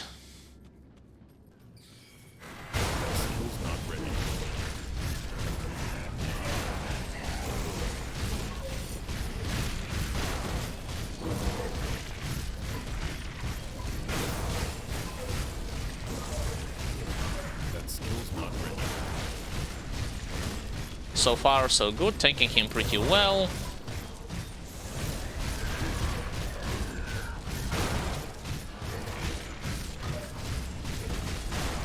Almost dead. Yep. Into Cunning. Now I would want to go into East Marsh territory to finally complete this whole hidden path shenanigan.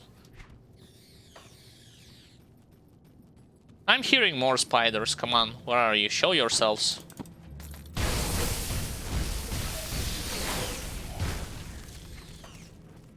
Oh, that explains it.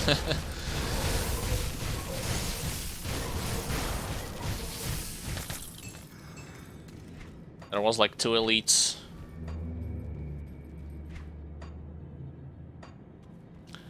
However, before going into the Temple of the Tree, I would want to open another rift point in this area.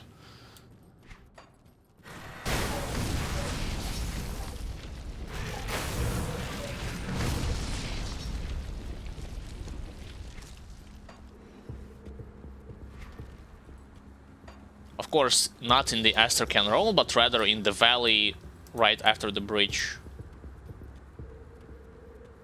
Oh, no blitz, unfortunately. Was hoping to get an epic blitz charge from the top of the mountain, all the way down there.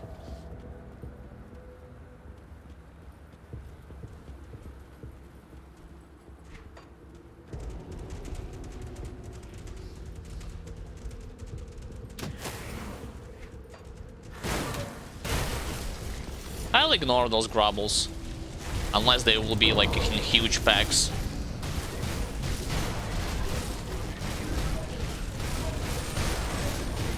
Talk about... Wow. I will include this in the highlight. This glitching out of the elite. Always nice to see. Right, let me not accidentally click on the monster totem because I see another elite, I see a boss in this place.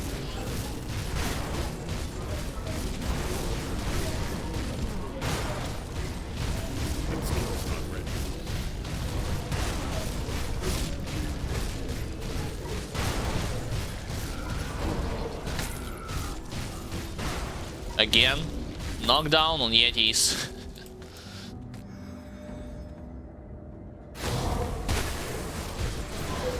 Corrupted Arcane. Let's deal with Arcane.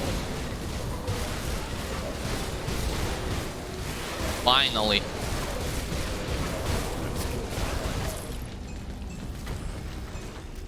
For a second I thought that it will be too late and they will remove auras from me. By the way, those were Wendigos from Act 1. A nasty opponent, specifically those that are arcane, that can remove your active toggle auras, which is the auras that the effect of them you will be having as long as the aura is active. So if I get touched by one of those arcane monsters, in terms of his range spell that removes my auras, all the 5 auras that you're seeing on the screen, all around Rage, Spectral Binding, 2 Whirling Blades and Field Command will be gone. And with them I will lose a huge amount of my tankiness and resistances. How can you prevent it from doing so? Well, there's a couple of options. Number one, you can bait them to use this attack if they are alone, because you can see the same, like the orb itself that's floating in your direction. Number two, you can kill them quicker than they will remove the auras from you.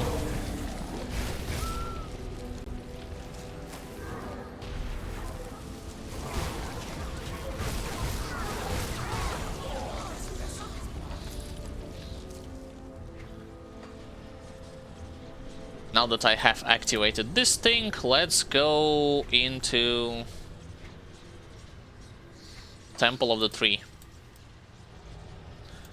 For this sake, I need to go into Burridge Village.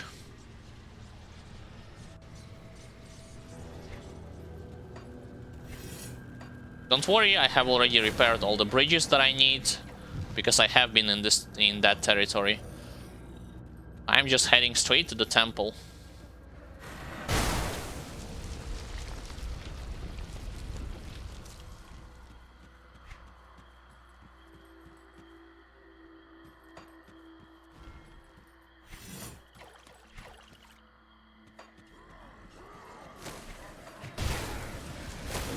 So the entrance to it should be nearby. I should head to the top. Always, I mean, almost in the right spot. Yeah, there it is.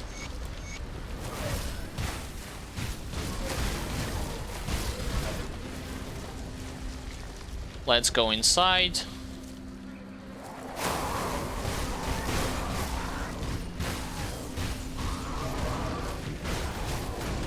I got debuff, but that's okay.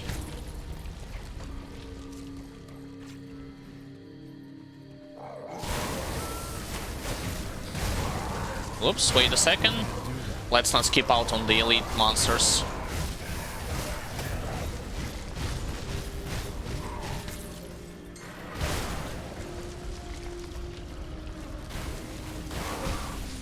Again, the thing that you just saw against this elite is the knockdown taking its full effect, but this time on ultimate difficulty.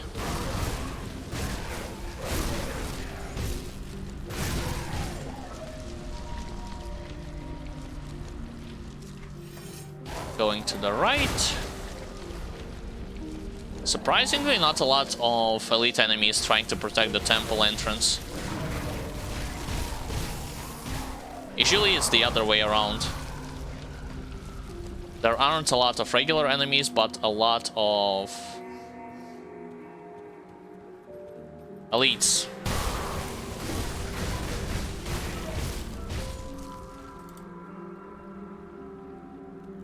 I'm guessing that in the temple itself I will face a lot of elites.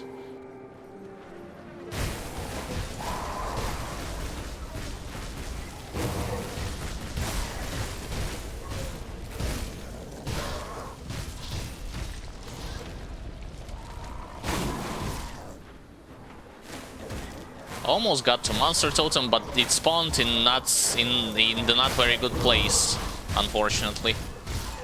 Meaning that I cannot maneuver around as freely as I can. You see, it's over there. And it's Eldritch Forsaken.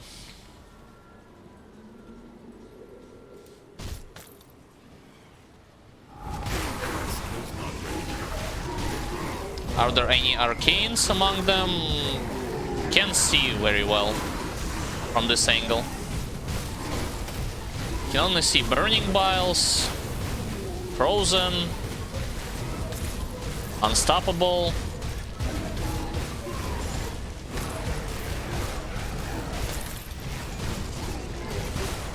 No arcanes, and no reflective.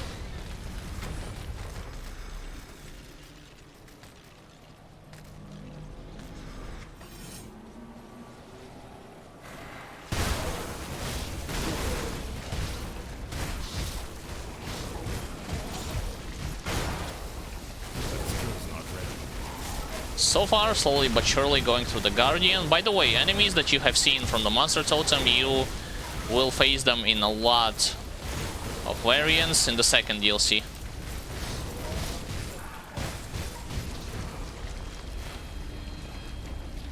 I'll use the left passage because I know that if I'll go all the way to the left, there will be, yeah, this desecrated shrine.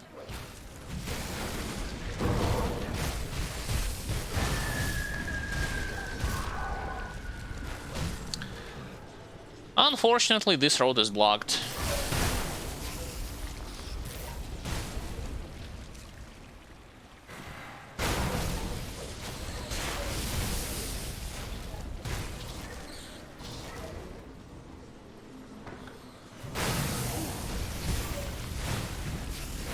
When you kill those Eldritch Mongrels, yeah, they will explode.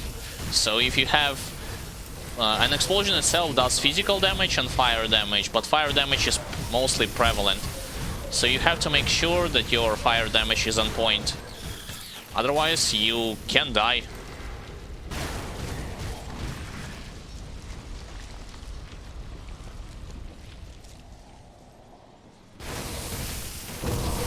Alright, more spiders.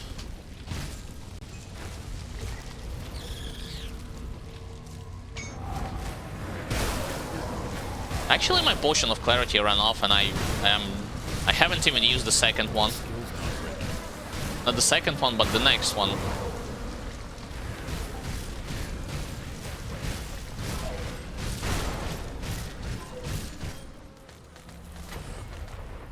I got blueprint. Yes. You need to complete it for every difficulty, like on normal, on elite, and on ultimate. Otherwise, you'll be missing out on 3 additional skill points and 3 additional attribute points for your character. Mythical Crown of the Revenant King, Vitality damage, Ether. Continue.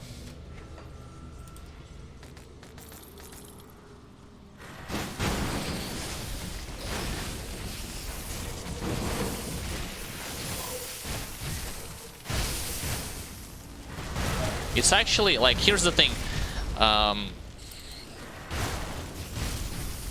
Let's say you're using grimtools.com, which is a website which you can utilize. It's a very useful website to see what kind of items you can obtain from certain monster. You can theory craft your build. You can see how much resistances your character have on a lot of difficulties without even playing the game itself. But what grimtools.com doesn't say you is that, I mean, for your theory crafting, it gives you all the possible attribute points and skill points that you can obtain. And when you are, let's say you just starting the game, you are playing through the game, and then you are wondering, okay, I got to my level 100, where I will get my... Why am I missing so many skill points and attribute points? Why, when I crafted my theory, when I theory crafted my build, excuse me, I had this amount of points, but when I'm playing the game, my points suddenly dropped. Well, it's because you've missed, first of all, like Hidden Path questline gives you, like I've told you, 3 skill points, 3 attribute points, and then there is a Shattered Realm, which is an endgame, a separate endgame mode that you can play in Forgotten Gods 2nd DLC. Upon completing 30 initial levels in Shattered Realm, you will receive 1 attribute point and 3 extra skill points.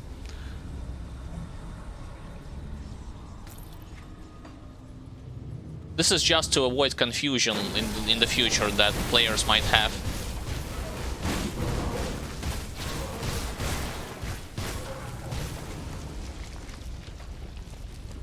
Alright, got to the Guardian. Let's see what he can do. Sword and board versus sword and board. Come on.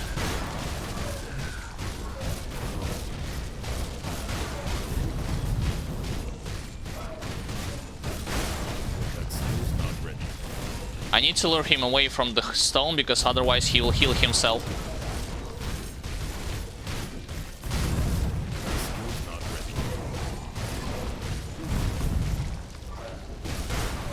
That's the 2nd stone, which is not in a very good position. Come on, get close to me.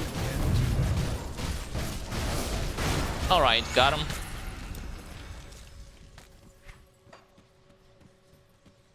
The stone themselves that he's summoning, you cannot destroy them.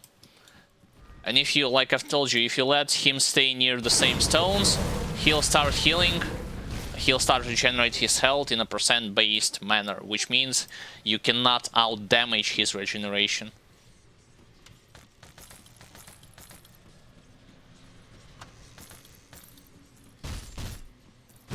Opening all the chests. And my inventory is full. Yeah, sure, I can quickly TP back to town, sell all the stuff.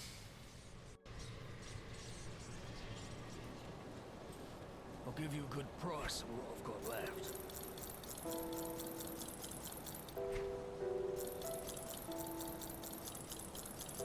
I don't need to have any, like, of those rare items on my character already, so I'm looking for very specific legendaries. This is why I'm not even looking through my list of items that I'm collecting from my enemies. I'm simply selling them.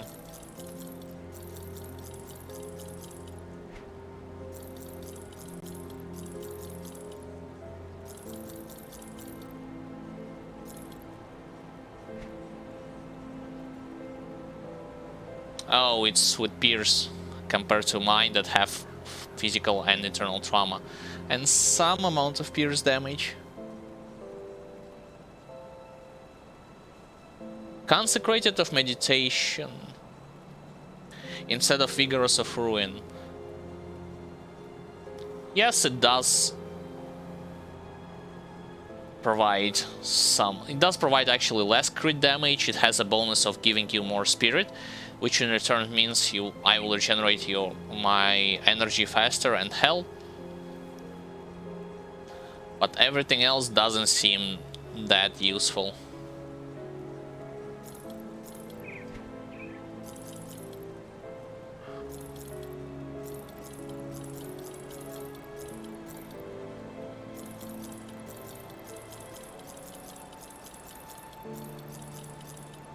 Alright, sold everything. Sold everything. Got something you need stashed?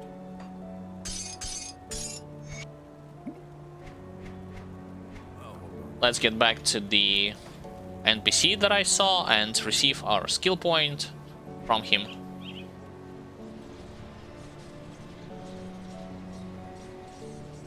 The cool thing about the Hidden Path questline that even if you do not know the exact places that you need to visit, but you are reading lore notes, exploring the map, you will get to them eventually. Without even using any kind of guides for it.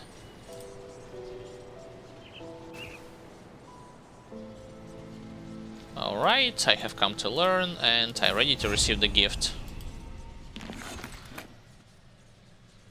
Where I will invest this extra skill point, I will put it, I don't know, I think into Mastery Bar from Necromancer to have more offensive ability, defensive ability. Yep, like so.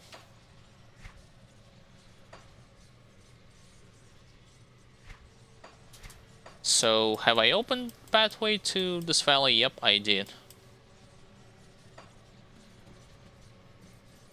Let's grab this shield.